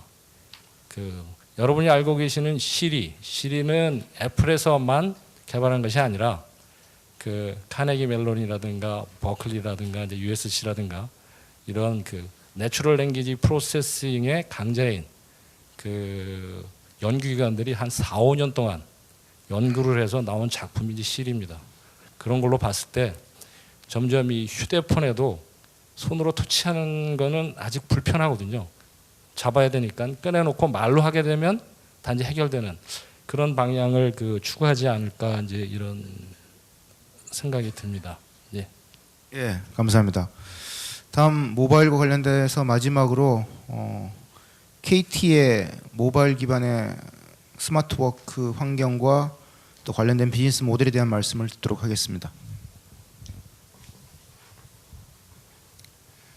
기업이 그 모바일 컴퓨팅이라는 것을 도입하는 이유는 그 간단하죠. 그러니까 생산성, 프로덕티비티 때문인데 그 실제로 이게 그 기업이 생산성을 높이기 위해서 모바일 컴퓨팅을 도입했을 때 우리가 지금 보고 있는 스마트폰 기반의 모바일 디바이스를 도입하는 것도 하나의 방법이고, 그리고 앞에서도 굉장히 많은 분들이 설명을 많이 해주셨고 KT도 그 선두주자 중에 하나죠. 그래서 뭐 당연히 이제 이메일부터 시작해서 그 다음에 우리가 소위 말해서 그룹웨어 시리즈라고 생각하는 뭐 결제나 아니면 게시판이나 사내 정보들을 액세스하고, 그럼 CRM 특정 부서에 따라서는 그 예를 들면 설치 기사분들은 거기에 맞는 그런 저희 사내 앱 같은 것들이 수십 종이 있습니다. 그래서 그런 심지어는 관로 설치 이런 것들도 다 그 모바일 디바이스 기반에서 다 돌아가고 이제 패드 위에서 정확하게 어느 관로에 어떤 걸 설치해야 되는지 이런 것들이 다 되어 있고 그런 모바일 디바이스들이 사실은 중앙에 있는 우리 그 IT 시스템에 다 그 인풋으로서 동절하게 되어 있습니다. 근데 또 하나 중요한 게 뭐냐면 모바일이라는 것이 우리가 일하는 공간의 모빌리티. 그래서 KT는 지금 그 모든 직원들이 사실 뭐 임원은 아닌데 그러니까 모든 직원들이 임원 밑에 임원 이하 직원들이 일주일에 그러니까 5일 중에 4일은 정상적으로 근무해야 되지만은 하루는 반드시 모바일 워킹을 하게 돼 있어요. 스마트 워킹을 하게 돼 있어요. 그래서 집에서 일을 해도 되고 아니면 스마트 워킹 센터라고 있습니다. 그 각 그 빌딩마다. 그래서 실제로 자기의 생산성이 높은 곳에 가서 예를 들면은 집이 가까운 곳이 집 분당에 있으면 분당에 있는 저희 KT 건물에 가서 일을 하면 됩니다. 혹은 많은 경우에는 이제 그 집에서 일을 합니다. 그러니까 그래서 뭐 제가 경험을 말씀드리면은 제 경험 말고 제 밑과 같이 일하시는 분은 제일 처음에 스마트 워킹을 했더니 아들 놈이 이제 같이 있을 때가 있었는데 옆에서 물끄러미 보더니 아빠가 회사 가면은 뭐 대단한 일을 하는 줄 알았더니 컴퓨터 가지고 계속 일을 하는 거예요. 애기 이거 하는 거야 뭐 이런 이야기를 했다고 그러더라고요. 그래서 실질적으로 뭐 근데 어쨌든 가족하고의 그런 어떤 그 유대감이라든지 이런 것들이 좋아져서 결국은 생산성을 높이는데 기여를 하고 그러는 것 같습니다. 그 또 하나 이제 그 스마트 워킹 그런 센터 물리적인 공간뿐만 아니라 기술적인 관점에서는 스마트 워킹을 이네이블링하기 위해서는 이제 많은 경우에 내가 그 회사에서 하는 업무 환경하고 똑같은 전산 환경을 누릴 수 있어야 되는데 VPN으로 대부분 접속을 합니다. 근데 이제 그 저희가 또 하나가 뭐냐면 그 가상 데스크탑 환경이라고 있습니다. 그 부분을 사실 저도 작년부터 쭉 쓰고 있는데 너무나 그 한번 쓰기 시작하면 그게 중독이 돼요. 그래서 저는 지금 노트북을 바꾸고 난 다음부터는 아예 노트북에 설치를 아무것도 안 하고 노트북 바꿀 때도 어떻게 되냐면은 왜냐면 제 노트북이 고장이 났었어요. 그래서 바꿔야 되는데 기존에 있는 노트북을 그냥 포맷에다 드리고 그냥 저는 새 노트북 받아가지고 바로 그냥 리시버 그냥 앱만 띄워가지고 똑같은 환경에 접속을 하는 거죠. 그리고 난 다음에 저는 새 노트북은 아무것도 설치를 안 했어요. 그래서 저의 어떤 업무 환경의 영속성이 그대로 유지되고 다행히 이제 KT가 통신회사다 보니까 산에 뭐 무슨 넷 환경이라든지 그 다음에 요즘에 집에서 브로드밴드 환경 굉장히 좋지 않습니까? 그래서 네트워크 환경이 우리나라가 워낙 품질이 높기 때문에 이런 별로 달갑지 않은 이 채널 컨플릭도 있는 문제거든요. 그러니까 그런 거를 극복해서 이제 본물 터진 듯이 저는 클라우드로 옮겨 탈 거라고 생각이 됩니다. 한국 기업들이 다른 OECD 국가보다 그런 이유에서 조금 더디지만 시작이 일단 발동이 걸리면은 우리가 다른 것도 많이 그런데 굉장히 급속도로 클라우드가 이제 확산이 되는 거는 뭐 다른 거에 비해서 좀 자명해 보입니다. 문제는 여기서도 마찬가지로 클라우드냐 아니냐의 논쟁보다도 그러니까 퍼블릭 클라우드, 프라이빗 클라우드 보안상의 이유로 우리 대기업들은 프라이빗 클라우드만 해도 비용 효과나 이런 걸 누릴 수 있거든요. 그러니까 그렇게 하는 부분도 많을 거고 또 온프레미스로 굳이 남아야 될 이유도 있는 부분이 섞여 있는 게 현실일 겁니다. 그래서 몇 년 동안은 이게 분명히 섞여 있는 현실이라는 거를 그 받아들인 그 CIO들은 이것을 어떻게 버추얼라이즈를 해서 여러분들이 지금 클라이언트 서버가 뭐고 뭐 그 사용자 입장에서는 중요하지 않거든요. 어쨌든 컴퓨팅 환경을 사용하면 되는 거지. 그러니까 이 비하인드에서 돌아가는 이 구조, 이 데이터베이스, 네트워킹 다 그 문제를 빨리 이 기업들, 현업들이 본인들의 본업에 경쟁력 있게 사용하실 수 있도록 하는 거는 버추얼라이제이션이 앞에서 그 느끼지 못하도록 그 단절들을 느끼지 않고 심레스하게 그 단절 없이 쭉 프로세스가 구성될 수 있는 편리성이 제공되는 속도가 CIO와 그 기업들 입장에서는 제일 중요한 관건이라고 저는 오히려 그 생각을 하기 때문에 어떻게 하면은 세 가지를 다 수용할 수 있는 준비를 하셔서 현업들한테 그걸 제공하느냐에 집중을 해야 되는 사안이라고 생각이 됩니다. 예, 짧게 해주신다더니 더 길게 하셨네요. 예, 그 제가 미국 출장 갔다 오늘 새벽 4시에 왔는데요.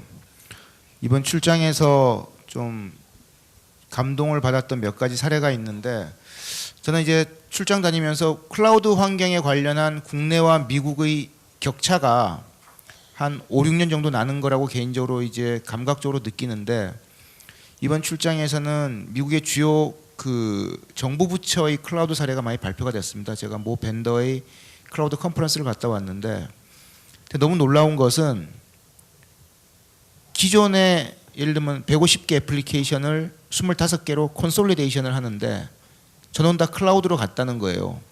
그러니까 플로우에서 질문이 나왔습니다. 그 마이그레이션 하는데 몇 개월 걸렸습니까? 했더니 대부분 6주 안에 다 마이그레이션 했고 좀 길게 끈 것이 6개월 걸렸다는 거예요. 그래서 미국 같은 경우는 이미 그 국무부, FDA 등등등등의 클라우드 전환 속도가 대단히 올해부터 빠르게 진행되고 있고 내년 되면 아마 더 빠른 속도로 진행이 되겠죠. 민간 같은 경우는 이미 클라우드로 거의 다 넘어간 것 같고요. 거기에 비해서 국내는 사실은 너무 준비가 안 돼 있는 거죠. 그런 부분이 좀 개인적으로 좀 걱정이 좀 됩니다.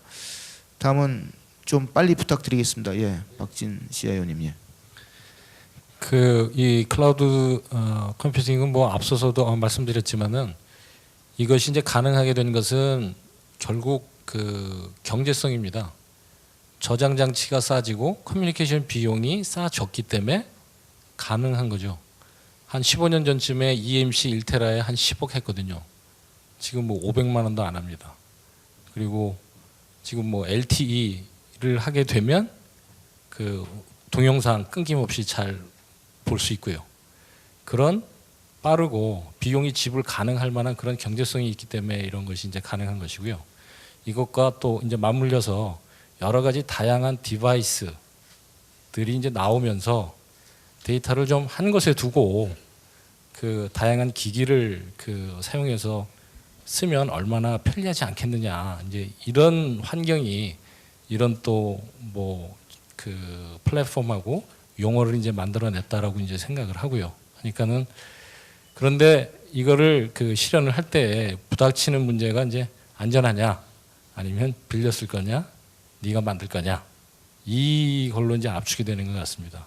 저희 이제 한전 역시 이 문제 가지고 아직 시작은 안 했지만 한 6개월째 고민을 하고 있는데 아직 답은 안 나왔습니다. 그러니까 편리성을 추구하면 이제 그만큼 좀 이제 비용이 이제 드는 거고요. 그러니까는 그런 데서 이 시큐리티하고 이제 소유냐 렌트냐 이런 문제를 같이 고민해서 하시는 분들은 그 시행을 해야 될 것 같습니다. 예. 예, 감사합니다. 다음 투이 컨설팅 김인현 대표님 말씀 들어보겠습니다. 앞에서 다 말씀하셔가지고요. 그 말씀하지 않은 거 두 가지만 말씀드리겠습니다. 첫 번째는 좋은 점도 많이 얘기했지만 좀 걱정되는 거 하나 있습니다. 왜냐하면 클라우드 컴퓨팅이 성숙되면 전 세계 클라우드 서비스 공급자가 아마도 빛가이 몇 개로 형성될 거다라는 전망이죠. 그러면 우리가 클라우드 컴퓨팅 한국에 확산된다면 정말 대한민국의 IT 생태계, 솔루션, 국산 소프트웨어들 어떻게 될까 이런 굉장히 걱정이 되는 점이 한 가지 있고요. 또 하나는 이제 그 행안부에서 하려고 하는 G 클라우드죠. G 클라우드. 그래서 그걸 행안부가 G 클라우드 왜 하려고 하느냐? 그러면 그거는 그 행안부에 들어가는 전체 IT 경비를 40% 절감하겠다. 그래서 2017년까지 전체 그 공공에서 발생하는 IT 서비스의 50%를 G 클라우드 하겠다 이렇게 했는데 이렇게 되면 과연 그것이 대한민국의 클라우드 서비스, 그 대한민국의 국적을 가진 그러한 클라우드 서비스 업체가 등장할 수 있는 좋은 기회가 없어지지 않을까. 그렇다면 우리 이제 그 정말로 이 소비자들, IT 서비스 소비자들은 어디 가서 누구한테 받아야 되나 걱정이 좀 됩니다. 예, 다음은 KT 김 본부장님. 예. 제가 원래 딱 말하려고 했던 시나리오가 딱 있었는데 그 제가 그걸 접고 방금 김인현 대표님께 말씀하신 그 부분이 너무 중요해가지고 사실 저희가 그 유클라우드 서비스를 하고 있습니다. 유클라우드 그냥 그 퍼스널도 있지만은 저희가 지금 여기 나와 있는 건 이제 저희 유클라우드 비즈니스 상품들인데 이게 아마존하고 라인업 저희가 아마존을 벤치마크하고 있기 때문에 아마존하고 라인업이 비슷합니다. 근데 저희가 지금 굉장히 마찬가지로 뭐냐면 어떤 위기의식을 느끼고 있냐면은 클라우드는 국경이 없어요. 그래서 뭐 예를 들면 지금 구글 유튜브를 다 보고 계시지 않습니까? 구글 유튜브가 느리면은 그 통신사를 안 씁니다. 그래서 어떻게 되냐면은 구글 유튜브의 구글이 원하는 그런 예를 들면 캐싱 서버나 이런 것 서비스를 다 해야 돼요, 통신사들이. 마찬가지로 그 어떤 서비스 같은 것들이 다 국경이 더 이상 없어지기 때문에 그 아마존의 그 클라우드 서비스 보면은 좋든 싫든 상관없이 그 서비스로 종속되게 되어 있습니다. 왜냐하면 데이터 센터도 한국에서 들어올 거거든요. 그래서 더 이상 뭐 법률 같은 것도 뭐 미국의 데이터가 있니 없니 논란도 없어지는 거고, 마이크로소프트 애저 서비스도 마찬가지라고 생각합니다. 구글도 비즈니스 서비스 시작했고, 국내에서는 좀 외람되지만 어쨌든 지금 KT만이 그 고군 분투하고 있습니다. 제가 사자성어를 정확하게 표현했는지 모르겠는데 좀 그래서 실제 보면은 그 굉장히 그렇게 한국에서 이런 퍼블릭 클라우드 서비스를 리드하고 있는 입장으로서 엄청난 책임감과 위기의식을 가지고 지금 하고 있고요. 실제로 보면은 아시아권에서 그러니까 지금 이제 그 시트릭스 자료인데, 아시아에서 제대로 퍼블릭 클라우드 서비스 하고 있는 데는 아시아 아마존하고 KT 말고는 없어요. 아시아 전체에서도. 그만큼 뭐냐면은 위너 텍스 올 시장이거든요. 그래서 이 부분이 저희는 굉장히 중요하고 저희는 여기서 꼭 성공을 해야 되겠다라고 생각을 하고 있고, 단순한 지금 그 초창기의 어떤 예를 들면은 뭐 진가 스토리 많이 들었고, 그 다음에 뭐 지금 아마존에서 성공하고 지금 하고 있는 뭐 저기 많은 그 인터넷 뭐 포스퀘어니 이런 굉장히 많은, 아니면 드랍박스니 이런 우리가 모바일에 쓰는 수십만 앱들에 대한 서비스들을 보고 계신데, 그것이 아니고 실제 이제 드디어 올해의 미국의 그 엑스포나 그 컨퍼런스 화두는 뭐냐면 미션 크리티컬한 어플리케이션을 어떻게 클라우드 올릴 것인가로 이미 화두가 돌았었어요. 그래서 더 이상 뭐냐면 클라우드는 그냥 그 뭐 펀 아니면 그 내가 그 그냥 죽어도 되는 그런 어떤 게임이나 올리고 이런, 아니면 인터넷 서비스나 올리고, 이게 아니고 정말 중요한 미션 크리티컬 어플리케이션이 돌아가는 그런 환경으로 이미 자리매김했고, 컴퓨팅 패러다임 시프트가 왔어요. 이미 메인프레임 시장이 무너지고 유닉스 시장이 오고, 그 다음에 그게 그 윈도우즈 리눅스 기반 x86 시장으로 갔는데, 그리고 그게 더 가가지고 가상화돼가지고 클라우드 시장 갔는데, 우리나라는 단지 아직까지 못 가고 있을 뿐입니다. 그래서 그 기술적 격차에 의해서 우리나라가 또다시 그런 종속된 상태로 가지 않을까. 그거 부분을 어떤 KT는 앞장서 가지고 그 기술력도 지금 끊임없이 지금 개발하고 있고, 그 다음에 그 서비스 안정성 높이고 있고, 또 보안성도 저희들이 지금 준비를 하고 있습니다. 네. 예, 많이 기다리셨습니다. 우리나라에서 최초로 플랫폼 애저 서비스 기반으로 차세대 프로젝트를 직접 해보신 장동인 대표님의 말씀을 좀 들어보도록 하겠습니다. 네, 저는 딴 거는 말씀을 안 드리고 클라우드만 저는 석장을 준비를 했습니다. 각 연사마다 석장씩 준비를 하는데 몰빵했습니다, 저는. 왜냐하면 이 클라우드 이슈가 너무나 중요하기 때문에 나머지 거 두 개는 다른 분들이 다 하시라고 그러고, 저는 클라우드에 대해서 좀 길게 얘기하겠습니다. 네, 클라우드는요 다시 고객으로 돌아가야 합니다. 우리나라에서 클라우드 컴퓨팅을 얘기를 하면서 고객 부분을 너무 많이 간과를 한 부분이 있습니다. 그래서 클라우드 기술에 대해서는 이제 그만 얘기하고, 고객이 필요한 클라우드가 뭐냐를 찾아야 합니다. 다음 장. 지금 이제 앞에서 왜 우리나라 클라우드가 안 되냐? 그러면 왜 외국은 잘 되고 있느냐부터 따져봅시다. 저는 이 부분에 대해서 굉장히 고민을 많이 하고, 또 앞으로 우리나라 클라우드가 어떻게 가야 되는지를 이제 저의 업으로 하고 있기 때문에, 미국이 클라우드를 확산시킨 거는 2008년 이후입니다. 2008년에 무슨 일이 있었냐면 리만 브라더스 사태가 있어서 미국 경제가 완전히 내려앉는 그런 계기가 됐었죠. 그래서 모든 기업은 이 지출을 깎아야 되겠고, 코스트 커팅이 이슈였고, CIO에게 IT 버짓 20%를 내년에는 감축해라라고 하는 오더가 떨어졌습니다. 명령이. 그거는 뭐 감축을 못하면 이제 쫓겨나는 거죠. 그래서 2008년 이후에 미국에 있는 CIO들은 엄청나게 경비 감축에 대해서 생각을 했고, 그 유일한 대안이 클라우드였습니다. 그래서 우리나라에서 지금 얘기되고 있는 보안 이슈라든가 또는 뭐 컴플라이언스 이슈라든가 클라우드의 모든 이슈들은 2007년까지 무성했다가 2008년 이후로부터 없어졌습니다. 그리고 클라우드를 대단위로 도입을 했고 미국 정부도 클라우드 도입에 앞장섰습니다. 반대로 일본 같은 경우에는 이 쓰나미가 있으면서 데이터 센터가 완전히 이거 망가졌습니다. 그래서 클라우드화 되어 있지 않는 그 기업들은 며칠 동안 기업 비즈니스를 못할 정도였습니다. 그래서 지금 일본도 어마어마하게 지금 클라우드 열풍에 불고 있는데 우리나라는 어떻습니까? 우리나라 2008년에 그 이코노미 크라이시스가 있었지만 그다지 CIO만큼 경비를 줄여라라고 하는 오더가 없었다는 거죠. 그 이후에도 계속 은행에 있어 차세대 시스템은 계속 갖고 각각의 CIO 여기도 계시지만은 예산이 줄은 적이 없다는 겁니다. 그러니까 CIO 분들이 사실 클라우드를 도입을 한다는 것은 장점이 뭐냐면 비즈니스 애질리티와 두 번째는 코스트 절감입니다. 그렇기 때문에 이 코스트 절감 이슈에 대해서는 그다지 부담감을 느끼지 않았기 때문에 비즈니스 애질리티 문제는 뭐 열심히 일하면 되죠. 빨리빨리 일하고. 그래서 클라우드 문제를 넘어갔다는 겁니다. 더군다나 우리나라에서는 전산센터가 거의 다 유닉스로 되어 있습니다. 그렇기 때문에 유닉스에 올라가는 모든 시스템들은 지금 클라우드화 되어 있지 않습니다. 준비되어 있지 않습니다. 그렇기 때문에 CIO들이 유닉스로 되어 있는 모든 애플리케이션과 이 하드웨어, 네트워크 장비 이걸 전부 다 x86으로 내려야 되느냐? 이거 엄청난 리스크라는 거죠.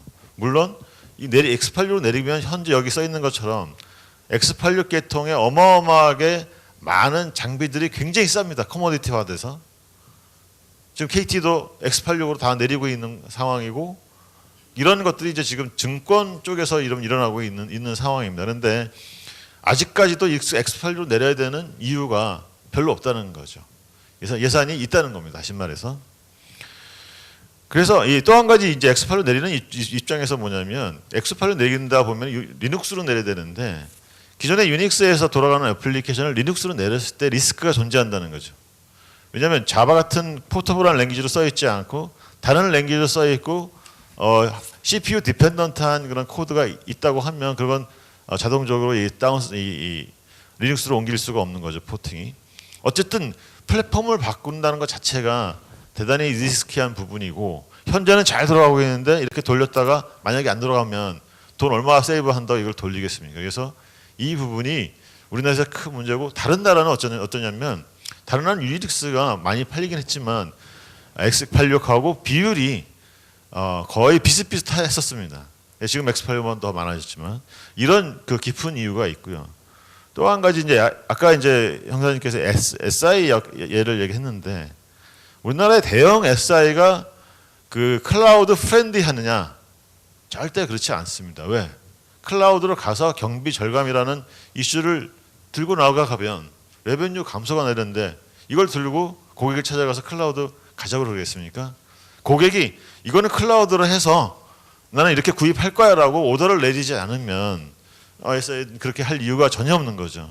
그래서 이 부분은 고객이 경비 절감과 비즈니스 애질리티를 위해서 앞장섰을 때만이 가능한 이슈입니다. 그래서 우리나라의 대기업의 SI는 클라우드 프렌들이 하지 않다는 부분이고요. 그다음 이슈를 보면요. 이 퍼블릭 클라우드 이슈입니다. 이 퍼블릭 클라우드 이슈가 저는 더 중요하다고 보는데 뭐냐면 우리나라에서 퍼블릭 클라우드는 아까 계속 얘기했지만 보안 때문에 우리는 거기 갈 수 없다라고 이제 얘기를 많이 하는데 어떻게 가만히 보면은 우리나라가 이 남의 그 선진국보다 클라우드가 5년 정도 뒤졌던 건 사실입니다. 그런데 5년 정도 뒤진 것이 과연 불행한 일인가를 생각해 봤을 때는 그렇지 않다고 봅니다. 왜냐하면 현재 퍼블릭 클라우드는요. 이게 에코시스템화 되고 있습니다. 다시 말해서 이 클라우드 서비스를 해주는 단순하게 IT 리소스를 제공해주고 이 서비스를 제공해주는 그런 차원이 아니라 거기서 에코시스템화 되어 있고 그것이 하나의 커다란 군단을 이루고 있다는 사실이죠.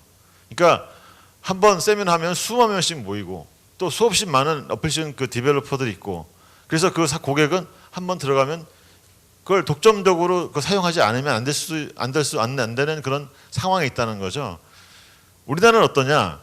다행스럽게도 퍼블릭 클라우드가 한국서는 도입이 늦어진 이유가 일단 보안이고 두 번째는 그 데이터 센터가 외국에 있기 때문에 증권 쪽이나 또는 금융 쪽에서 도입할 수 없었고, 그다음에 일반 대기업은 SI가 맡고 있고, 그렇기 때문에 중소기업밖에 없는데 중소기업이 퍼블릭 클라우드 가봐야 이제 큰 임팩트는 없는 거죠. 조금 있으면, 그러나 조금 있으면 대기업도 이런 니즈가 있기 때문에 클라우드의 시장이 열리기만 하게 되면 대기업도 이렇게 갈 수밖에 없다는 거죠. 외국에 클라우드를 도입할 할 수밖에 없다는 거죠. 그러면 국내의 IT의 산업은 한마디로 황폐해질 겁니다. 왜? 그쪽 에코시스템화 됐기 때문에 그쪽에 줄을 서야 되는 거죠. 무조건. 그래야 먹고 살 수 있는 거죠. 그렇기 때문에 우리나라에서 저기 이제 마지막에 이제 부분인 건 뭐냐면, 사활을 걸고 정부가 이런 IT 현상을 보면서, 저는 SOC가 과거에 굉장히 많이 투자를 했지 않습니까? 그 고속도로를 내고 대단히 많은 부분들을 건설을 했고, 그것이 사회에 주는 여파가 굉장히 컸었는데, 스마트 SOC를 저는 제안을 합니다. 뭐냐면 정부가 이 클라우드 센터를 만드는 데 만족하지 말고 정부가 큰 돈을 투자를 해서 클라우드를 돌릴 수 있는 플랫폼을 만들어 달라는 겁니다. 다시 말해서 거기서 에코시스템이 일어날 수 있는 그런 어플리케이션을 개발을 하고, 거기서 오픈 소프트웨어 기반의 그 개발자들이 그 개발을 해서 자기 소프트웨어를 해외에 팔고 국내에 팔 수 있는 그런 에코시스템을 만들고, 이런 에코시스템을 KT나 뭐 다른 그 클라우드 프로바이더들한테 무상으로 대여해주고, 이런 이 SOC 차원에서 사회 인프라를 건설하는 그런 차원에서 소프트웨어 인프라, 다시 말해서 스마트 SOC를 만들지 않으면 우리나라는 그 해외에 그런 유명한 클라우드 업체의 그런 에코시스템에 우리나라도 조금 있으면 먹힐 거다라는 겁니다. 그러니까 우리는 이만큼 시간이 벌었기 때문에 빨리 이런 걸 하지 않으면 우리나라의 어떤 클라우드의 미래나 이런 것들이 암담할 것이고, 그렇게 되면 굉장히 IT 부분이 종속이 심화될 것이다, 이렇게 생각이 듭니다. 예, 말씀 감사합니다. 지금 뭐 종속이 심화될 것이라는 장동인 대표님 말씀을 들으니까 최근에 킥오프했던 포스코의 포스피아 3.0 프로젝트에 대한 후일담이 생각나는데요. 그 킥오프를 하는데 국내 모 소프트웨어 회사, 여러분들 알만한 소프트웨어 회사 사장님이 참석을 하셨습니다. 근데 킥오프 멤버들을 쭉 보니까 그 사장님 표현에 의하면 정상적인 소프트웨어 패키지 공급 회사는 그 회사뿐이었대요.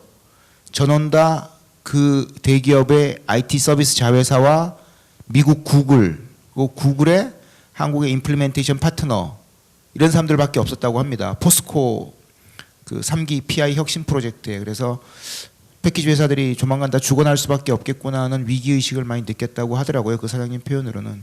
좀 심각하게 좀 들어보실 필요가 있을 것 같고요. 이제 마지막으로 시간이 좀 많이 흘렀는데요. 빅데이터 관련해서 말씀을 좀 드리도록 하겠습니다. 빅데이터 관련해서는 제가 어제 공항에서 이 하버드 비즈니스 리뷰란 10월호 책을 샀는데요. 이런 경영서적의 커버 스토리가 빅데이터더라고요. 그래서 제가 비행기에서 좀 읽어봤는데, 이 경영 석학들이 얘기하는 빅데이터 프로젝트의 가장 큰 이제 성공 요인은 무조건 자그맣게 시작하고 경영진부터 데이터 분석 로직까지 마인드셋을 완전히 바꿔라. 그리고 데이터 사이언티스트를 반드시 모집을 해라. 이런 몇 가지 성공 요인에 대한 조언을 해주고 있더라고요. 한번 빅데이터 관련된 프로젝트를 준비하시는 분이나 사업을 하시는 분들은 이 10월호 하버드 비즈니스 리뷰 10월호를 꼭 한번 읽어보시기를 일단 권유해 드립니다. 먼저 형원준 사장님께서 말씀 좀 해주시죠. 예. 예. 이 얘기도 하기 전에 우리가 지금 화두가 된 종속되지 말아야 하는 그 부분을 다 포함하고 있는데요. 종속되지 말아야 한다는 거를 우리가 역사적으로 IT 소프트웨어 업계를 돌이켜 보면은 구글이 세계를 다 먹었죠. 근데 한국하고 중국만 안 됐대요. 중국은 정보가 못 들어오게 해서 못 하고 한국은 네이버가 지켜서 그걸 해냈죠. 그러니까 저는 그 상태에서 네이버가 현대자동차나 삼성전자가 한 것처럼 세계 시장에 나가서 성공을 하면, 싸이월드가 뭐 지금 시도를 또 하고 있고 이런 것들이 세계 시장에 나가서 글로벌하게 구글하고 어깨를 나란히 할 만큼 경쟁을 하게 해야지, 국내 시장만 지키고 있어서 종속이 안 됐다고 좋아하는 정도로라면은 우리가 지속 가능성이 별로 없는 얘기라고 생각이 되거든요. 그러니까 처음부터 한국 내수는 작아서 그 NHN 밑에 들어가 있는 수많은 기발한 비즈니스 모델과 소프트웨어들이 세계 시장으로 나갈 수 있어야 되는데 NHN이 내수 엄브렐라 허브만 하고 있을 때는 그게 안 되거든요. 그게 지금 똑같은 구조로 SI사들이 계열사 자체들만 서비스를 하고 있기 때문에 나가서 그 사업을 하는 것이 세계의 SI, 세계 브랜드의 소프트웨어 회사로 발전하기 어려운 거랑 비슷한다고 생각이 듭니다. 빅데이터도 지금 우리가 소셜 네트워크의 데이터들을 아까 박사희 부장님 그 세계에서 엄청나게 이제 투자하게 된다고 얘기해 주셨는데 그 데이터들이 어떻게 기업들이 활용돼야 되는지에 대해서 그 계획과 전략, 방법 이런 것들을 보면은 한국 기업이 제가 보기에는 초등학교 수준이고 그것을 구체적으로 구체화해서 솔루션화하고 있는 OECD 국가를 바라보면은 그 굉장히 답답합니다. 근데 한국에서 굿뉴스 하나는 하나라는 그 엄청난 인메모리 기술을 만들어서 데이터베이스 업계에서는 지금 난리가 났죠. 500배, 1000배 빠른 속도 때문에 OLTP, OLAP 이런 걸 다 합칠 수 있는 정도까지 지금 발전을 하고 있습니다. 그래서 국내도 뭐 삼성을 위해서 여러 군데서 그런 성과를 이제 서서히 올리고 있고 전 세계 한 1,400개 기업이 이걸 한국에 하나가 우리말로 원이란 뜻인데 그 하나를 가지고 지금 하고 있는데 이게 왜 여기 빅데이터에서 중요하냐면은 소셜 데이터들과 기업용 데이터를 다 주물러 가지고 소셜 데이터들을 데이터 웨어하우스에다 담는 게 아니라 그 안에서 통찰에 사업에 필요하고 마케팅이나 그 신제품 개발에 필요한 정보들을 추출해 가지고 다시 기업 내부 프로세스로 처리를 해서 내부의 의사 결정에다가 다 반영을 하는 프로세스를 만드는 게 지금 아까 말씀해 주신 투자의 주요 근간입니다. 그러니까 페이스북에 투자를 대대적으로 하는 게 아니죠. 또 거기다 홍보 광고비를 많이 쓰겠다는 투자만 하겠다는 것도 아닙니다. 결국 거기서 쏟아져 나오는 빅데이터들을 내부의 빅데이터를 다 합쳐서 그걸 처리하는 거죠. 지금 이게 빅데이터라고 화두가 된 거는 18개월마다 인류가 만든 데이터가 2배가 늘어난다 하니 배로 증가한다 하니 기업의 CIO들 입장에서는 핸들링할 수 있는 이제 테라 데이터들이 페타 데이터가 되고 그런 문제거든요. 그러니까 그런 대용량 데이터를 소셜 데이터와 기업 내부가 어마어마하게 지금 폭증하고 있는 데이터를 다 처리할 수 있는 환경이 아니었기 때문에 엄청난 3년 전부터 빅데이터 고민을 우리가 이제 했었고 결국 이 하나 기술 덕분도 있지만 결국 기업들이 이 데이터를 다 아울러서 통찰을 먼저 할 수 있는 회사들을 엄청나게 앞서가는 걸 이미 볼 수가 있습니다. 그래서 유통업계나 뭐 의료업계나 지금 먼저 빅데이터를 핸들링하는 통찰을 해서 다른 경쟁사보다 훨씬 더 그 좋은 판단이나 빠른 판단을 하고 있는 분석들을 하고 있는 모습을 보기 때문에 지금 이거야말로 기업들의 경쟁력을 차별화할 수 있는 굉장히 중요한 무기라고 생각이 됩니다. 그래서 빅데이터를 지금까지 우리가 큰일 났다, 데이터가 너무 커졌다, 어떻게 소셜 네트워크를 활용할까 이렇게 조금 추상적인 레벨에서 얘기하던 거를 구체적으로 기업 내의 프로세스로 구현한 이 단계, 그것을 빨리 베스트 프랙티스를 배우고 또 저희들이 차별화된 프로세스를 만드는 것이 가장 그 빅데이터 분야에 지금 현실적으로 필요한 스텝이라고 생각이 됩니다. 그래서 그것을 통합할 수 있는 설계부터 기업 내부에서 신속하게 진행이 되기를 바랄 따름입니다. 예. 김윤현 대표님, 국내에선 너무 빅데이터를 소셜 데이터 위주로 좀 폄하해서 얘기하는 좀 경향이 있지 않나요? 빅데이터 일할 때요. 제일 이제 제가 많이 얘기하는 게 사람들이 저를 지금 박 기자님 얘기하신 그 얘기를 많이 하시는데 소셜 데이터하고 빅데이터는 저는 완전히 다른 걸 생각합니다.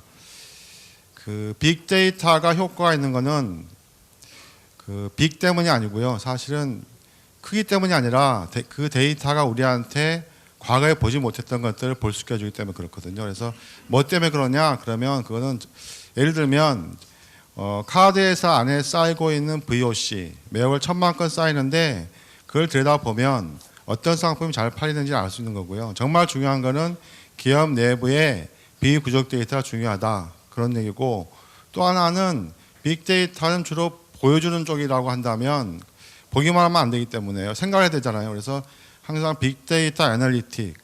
그 빅데이터 더 중요한 건 애널리틱이다. 얼마나 중요하냐?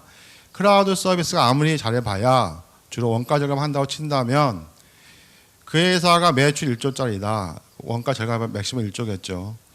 빅데이터 쪽에서 애널리틱으로 할 수 있는 거는 만약에 고객의 점유율을 또는 고객의 재구매율을 10% 올릴 수 있다면 어떻게 될까요? 그건 엄청난 이익이 있는 거거든요. 그 맥킨지 같은 전문 기관의 예측을 보면 영업이익의 증가되는 것이 약 20배 엄청 효과 있는 것입니다. 그래서 이제 굉장히 중요한 부분이고, 근데 안타까운 것은 그래서 계속 소셜 데이터를 좀 많이 보기 때문에 좀 안타깝고요. 아까 그 굉장히 중요한 이슈이기 때문에 잠깐만 말씀드리면 사실은 저희 싸이 같은 사람이 대한민국에서 나올 수 있을 거란 생각을 못했던 것과 마찬가지로 컨설팅 업계는 이런 얘기했습니다. 내가 컨설턴트로서 성장하는데 외국계 컨설팅사 가서 거기 가서 외국계 컨설팅사의 매니저라든지 임원이 되는 게 더 쉬울까? 아니면 국내 컨설팅 업계의 CEO가 더 쉬울까? 대부분 사람들이 전자 쉽다고 그러죠. 근데 정말 우리나라의 그 삼성전자 SCM 같은 시스템 또는 전 세계 그 한류 이런 것들이 가능하다는 것을 보고 있는 거죠. 그래서 그 우리가 IT를 한 이유는 대한민국 IT가 마찬가지로 세계 인류로 갈 수 있으면 좋겠다는 거고요. 간단히 이제 정리를 해서 말씀드리면요. 빅데이터 쪽은 참 특이한 거는 저희가 그 올해만 해도 빅데이터 관련된 키노트를 한 5번에서 한 것 같습니다. 가면 사람들이 굉장히 많이 와요. 어떤 거 하면 700명도 오르던데 제가 물어봤어요. 어느 날. 여기 오신 분들 중에서 빅데이터를 팔고 싶은 분 손을 많이 들었어요. 쓰고 싶은 분 거의 안 들어요. 그럼 시장이 어떻게 된 게 팔고 싶은 분 많은데 정말 쓰고 싶은 분 별로 없는 거죠. 저희는 금융 쪽 일을 많이 하기 때문에 금융 시험 여쭤보면 거의 준비가 안 돼 있거나 별 생각이 없으시거나 생각을 많이 하시는 분은 소셜 데이터 이용한 뭐 시장 마켓 트렌드 이 정도 생각하고 있는 거죠. 그래서 좀 안타까운데 다행스러운 거는 그 여러 회사들이 좀 그것도 보면 이제 1등한 회사들입니다. 주로 보험의 1등한 회사, 은행 1등한 은행 이런 그 1등하는 금융회사 중심으로 빅데이터를 제대로 바라보고 준비한 회사들이 많이 생겨나서 2013년 효과 보는 회사들이 등장할 것 같습니다.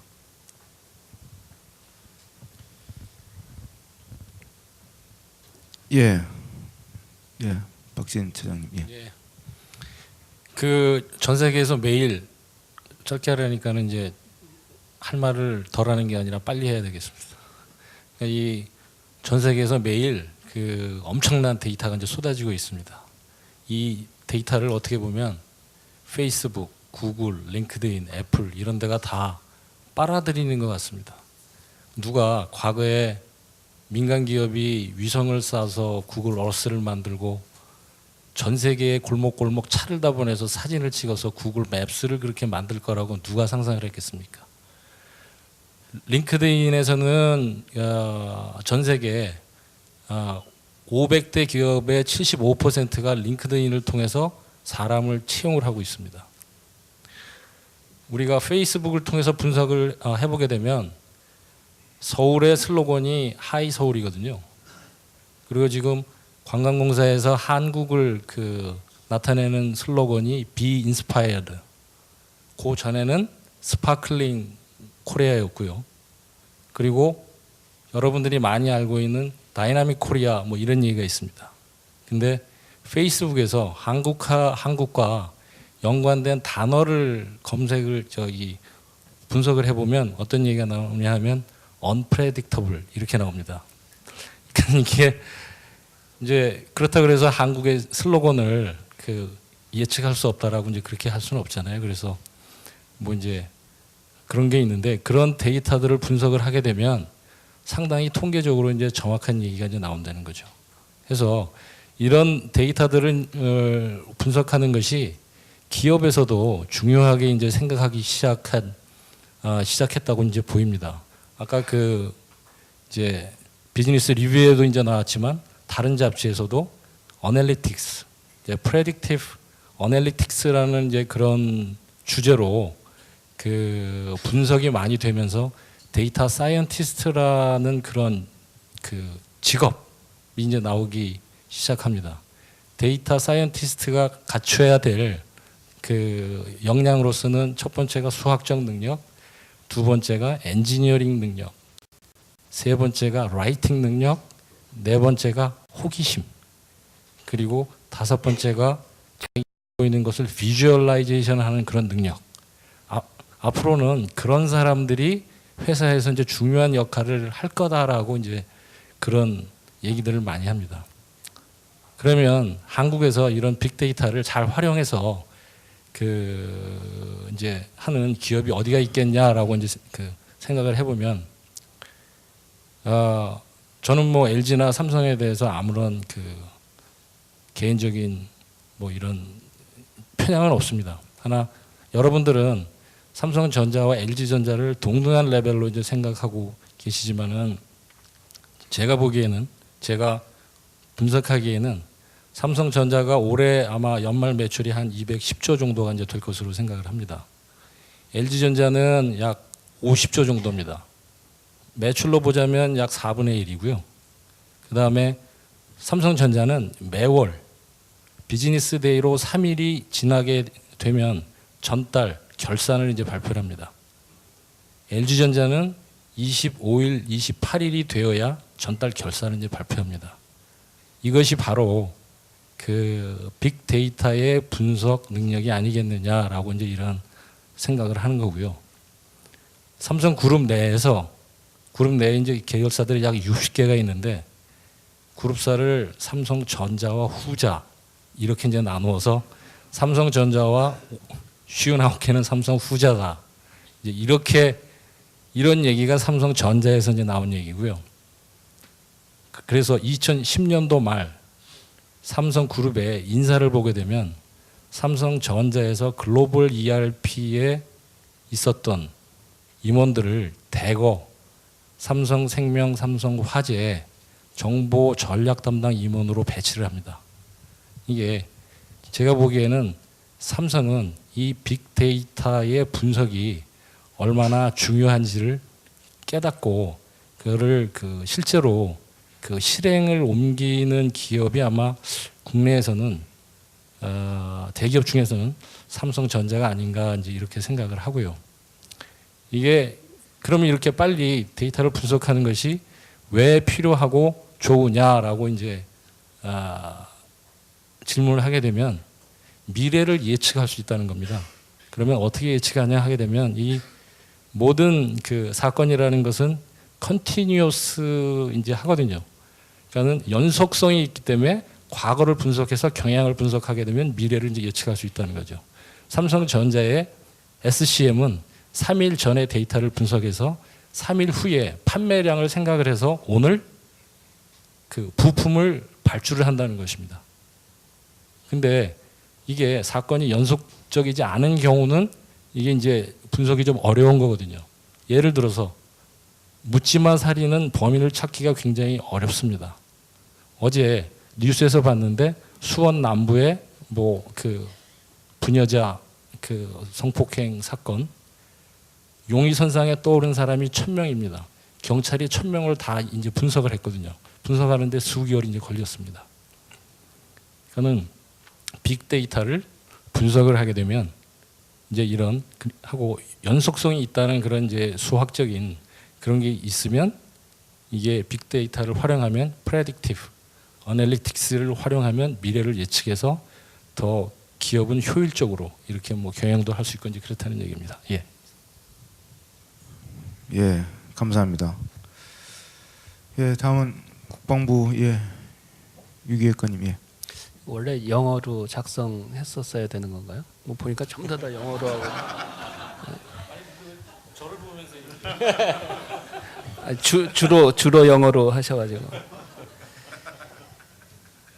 아까 이 빅데이터 나오기 전에 그 크라우드 그도 한 장 있었는데 저는 뭐 그냥 휙 지나가시네. 오늘 보니까는 대부분의 이 그 패널들이 그 뭐 트렌드 위주로 이렇게 좀 이렇게 하고 그래. 그래서 제가 아까도 제가 여기 왜 나왔나 하는, 사실 오늘 제가 휴가였었는데 뭐 그래서 갔었어야 되는데 괜히 나왔다는 생각이.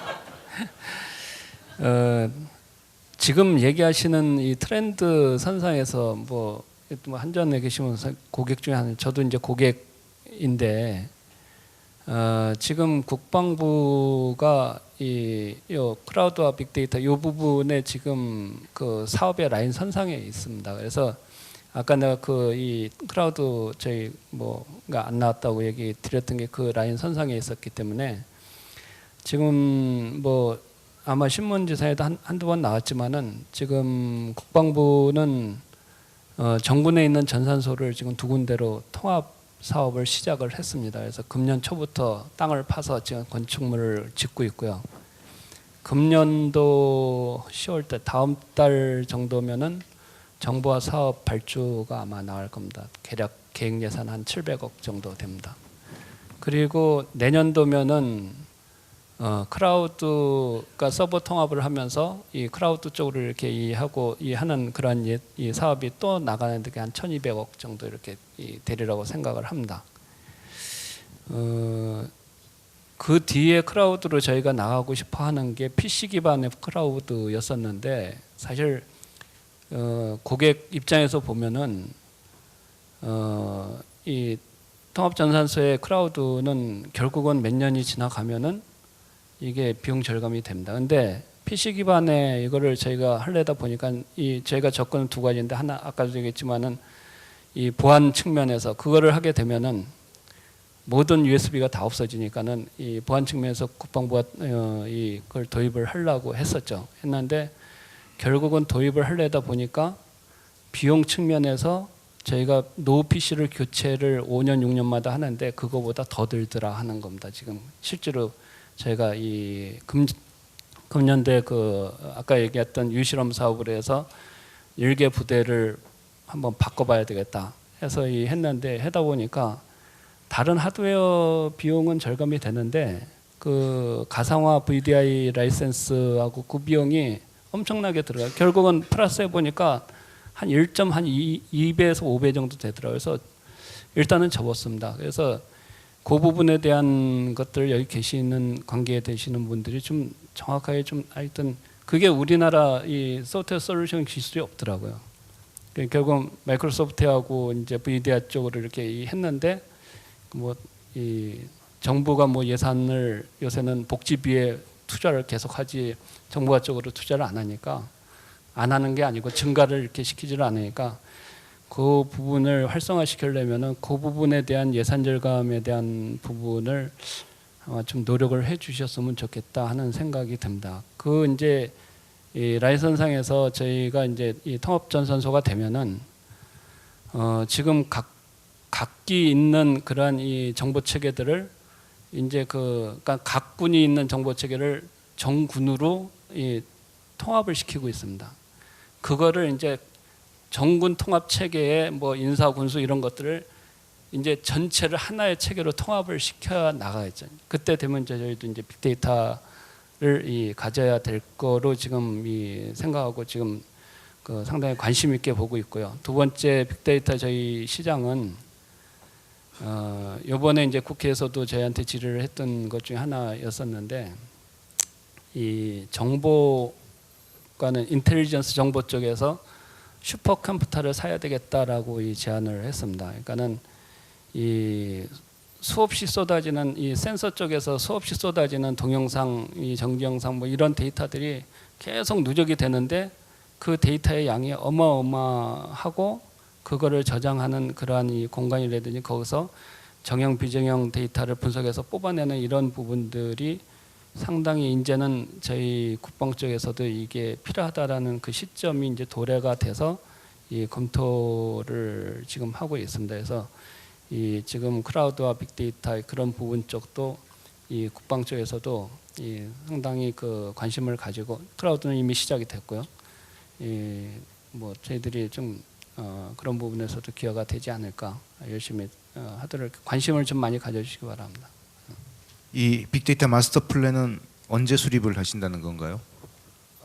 곧 할 겁니다. 근데 곧 한다는 게 아까 말씀드린 것처럼 이제 그 시간적인 게 일단 클라우드 이제 그 전산소가 이제 2개소로 통합이 돼서 아까 그런 게 되면은 이게 소요로서 이렇게 나올 수 있는 게 뭐 한 저희로 봐서는 그러니까 그게 필요해야 우리도 가는 거니까 그 필요한 환경으로 가는 게 뭐 빨래야 한 4, 5년 지나야 되지 않겠냐. 그래서 한 1, 2년 후에는 마스터 플랜이 나올 수 있는 시기라고 생각이 됩니다. 그때 되면 아마 그 소개가 될 것 같습니다.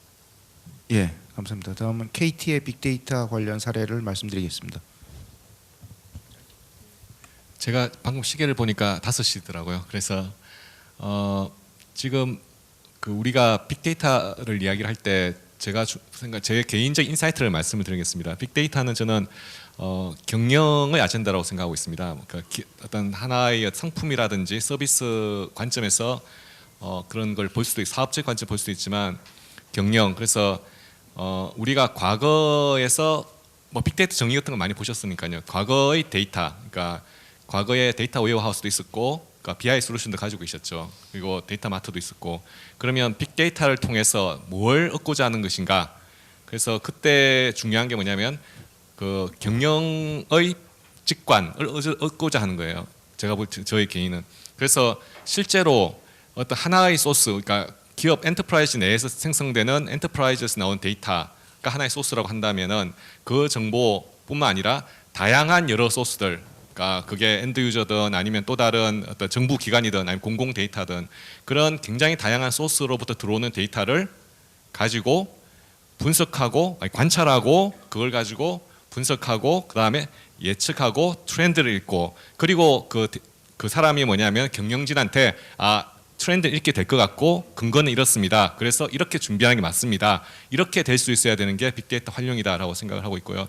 과거에 그럼 왜 안 됐냐? 과거에 우리가 데이터 분석은 대부분 다 리포트 생성하는데 사용됐죠. 그래서 뭐 이런 일을 하는데 리포트 만들어봐. 그러면 열심히 사스 돌려가지고 제공하고 그거와 다른 그런 어떤 일들을 할 수 있어야지만이 빅데이터를 제대로 하는 거다라는 생각을 말씀드리겠습니다. 예, 시간이 많이 돼서 마지막으로 2013년 주요 IT 이슈와 관련해서 이 장표 하나만 설명을 좀 간단하게 듣고 오늘 패널 토론을 마치도록 하겠습니다. 예. 2013년도는 지금까지 3년 동안 우리가 있어왔던 IT의 중요한 발명들 그것을 우리가 실제 기업의 비즈니스 성과를 향상시키기 위해서 적용할 수 있는 그런 해가 되지 않을까 싶습니다. 그런데 우리가 막연히 빅데이터를 어떻게 검토해 보자 좀 접근하는 것은 좀 어떻게 잘못하면 장님 그 문고리 만지기식의 우연을 기대할 수 있기 때문에 제가 좀 구체적으로 아젠다를 한번 생각해 봤습니다. 첫 번째는 빅데이터 애널리틱 쪽은 교육이 중요하다. 데이터 사이언티스트 확보해야 되겠고 더 중요한 것은 그 모든 관리자들이 겐토 베이스가 아니라 팩트 베이스로 의사결정할 수 있는 그러한 문화, 그러한 관리자들의 역량 갖추는 것이 중요하다. 교육이 중요하다고 말씀드리고요. 두 번째는 그 애널리틱이 되었든 뭐가 됐든 간에 회사 내부의 데이터가 지금 뭐라고 그러냐면 데이터는 오일이다. 데이터는 제3의 쌀이다. 산업의 쌀이다 부르고 있습니다. 그런데 정작 회사 안에서 데이터를 관리를 하지 않아요. 정말 중요한 건데. 그래서 두 번째는 데이터 관리 체계를 도입해야 되겠다. 이것은 굉장히 너무나 중요한 일이다. 그리고 세 번째는 모바일티 쪽은 우리가 어떤 프로세스가 중요할까 그걸 좀 했으면 좋겠고요. 네 번째가 이제 아까 오늘 4가지 그 인벤션 중에서 얘기되지 않은 것인데요. 소셜 엔터프라이즈라고 하죠. 회사 안에 컬래버레이션 툴을 기존의 이메일이나 게시판이 아니라 기존의 그 KM 이런 것이 아니라 소셜 플랫폼을 도입해서 회사 안에 직원들 또 회사 내부의 직원과 외부의 고객, 파트너들이 자유롭게 협업하고 공유할 수 있는 이러한 체계를 만들어야 되겠다. 이것은 그렇게 어려운 일은 아닌데 시작하지 않아서 그런 것 같습니다. 5번째가 좀 전에 KT 말씀하셨는데요. 기업이 분석할 데이터가 이제 내부 데이터뿐만이 아닙니다. 제가 만난 어떤 CEO는 그러더라고요. 우리 회사 매출 가장 영향을 많이 주는 것이 날씨다. 회사 내부의 뭐 공장도 아니고 영업점들의 어떤 보고서도 아니고 날씨가 중요한데 그럼 날씨를 어떻게 분석하느냐? 그거는 담당자의 전문성이다. 담당자 교육이다 이렇게 말씀하시는 거죠. 근데 사실은 그러한 데이터를 가지고 분석해 활용한 기업도 있습니다. 그래서 또 정부에서는 폭넓게 공공에 보유하고 있는 모든 공공기를 오픈해서 이미 DB 스토어가 나와 있습니다. 그래서 기업 관점에서는 그러한 그 공공 데이터, 오픈 데이터, 또 공공이 아니라 일단 뭐 개인 신용 데이터라든지 오픈되어 있는 데이터를 어떻게 기업에 활용할 수 있을까라는 것을 찾아보면 그것도 좋은 기회를 만들 수 있을 것 같습니다. 깜짝 놀란 거는 프로세스를 아직도 열심히 하고 있는 회사가 있습니다. 그 왜 하는가 봤더니 클라우드를 도입하고 싶어도 우리 회사 프로세스를 모르면 안 되는 거죠. 또는 애널리틱을 도입하고 싶어도 애널리틱을 프로세스 어떤 업무에 어떻게 할까 모르면 안 되기 때문에 회사 프로세스를 자산화하는 것은 너무나 중요한 거고 모든 과학적 경영의 기본입니다. 이를 정말 열심히 하고 있는 회사가 우리나라 가장 1등한 회사가 너무나 열심히 하고 있습니다. 그 회사가 프로세스를 정의하고 있을 뿐만 아니라 프로세스 정의를 데이터베이스화하고 있고 또 프로세스 성과를 DB하고 있어요. 그걸 분석 마이닝해서 결과를 낸다면 이제는 그 회사는 매일매일 혁신을 뭐 몇 년 하는 것이 아니라 그런 너무나 무서운 회사 될 거고요. 꼭 그것까지 가지 않는다 하더라도 모든 회사는 앞으로 자기가 가지고 있는 프로세스를 데이터베이스 해야 되겠다. 그 일을 좀 했으면 좋겠고요. 그 빅데이터 쪽은 지금은 회사 대부분이 가지고 있는 데이터의 그 주로 구조적 데이터, 과거에 거래를 한 데이터, 관경 DB 데이터는 관리를 너무나 잘하고 있습니다. 그렇지만 그쪽은 이제 관리 잘하고 있기 때문에 빼고 그렇지 않은 데이터, 전체 발생 데이터의 85%가 추정이 되는데 그쪽 대상 방치되어 있는 거죠. 그거를 아까 뭐 KT도 보여주셨지만 하드비라든지 빅데이터 기술을 이용해서 회사의 자산화할 수 있는 방법이 무엇일까? 일단 그래서 아까 첫 번째 얘기한 교육 문제와 그 회사 만드는 데이터의 자산화가 된 다음에 또 다음 스텝 가는 그런 프로그램 방식 접근을 시작해야 되는 그런 한대로 생각이 됩니다. 네.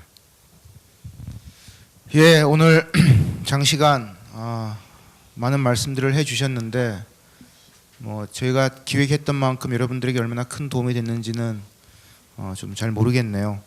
뭐 결론적으로 오늘 말씀하신 내용들을 한마디로 요약하면은 일단 모바일은 올해도 그랬지만 내년에도 당장 우리에게 큰 영향을 미칠 것 같고요. 그 다음이 클라우드고 맨 마지막이 상대적으로 좀 덜 영향을 미치는 부분이 빅데이터가 아닌가 싶습니다. 마찬가지로 기업이 IT 전략을 고민할 때도 요 순서대로 IT 전략에 이 내용들을 반영을 해야 될 것 같고요. 소셜 엔터프라이즈는 개인적으로 아직 국내에서는 좀 회의적으로 봤는데 김연 대표님은 내년에 국내에서도 좀 본격적으로 관심이 일 거라고 예측을 해주셨습니다. 그거는 여러분들 판단에 맡겨야 될 것 같습니다. 자리에 보면은 이 설문지가 하나씩 있거든요. 설문지를 작성해 주시고 제출해 주시면 선물을 드린다고 하니 바쁘시더라도 꼭 설문지 답변을 좀 해 주시고요. 오늘 행사 여기서 마치겠습니다. 감사합니다.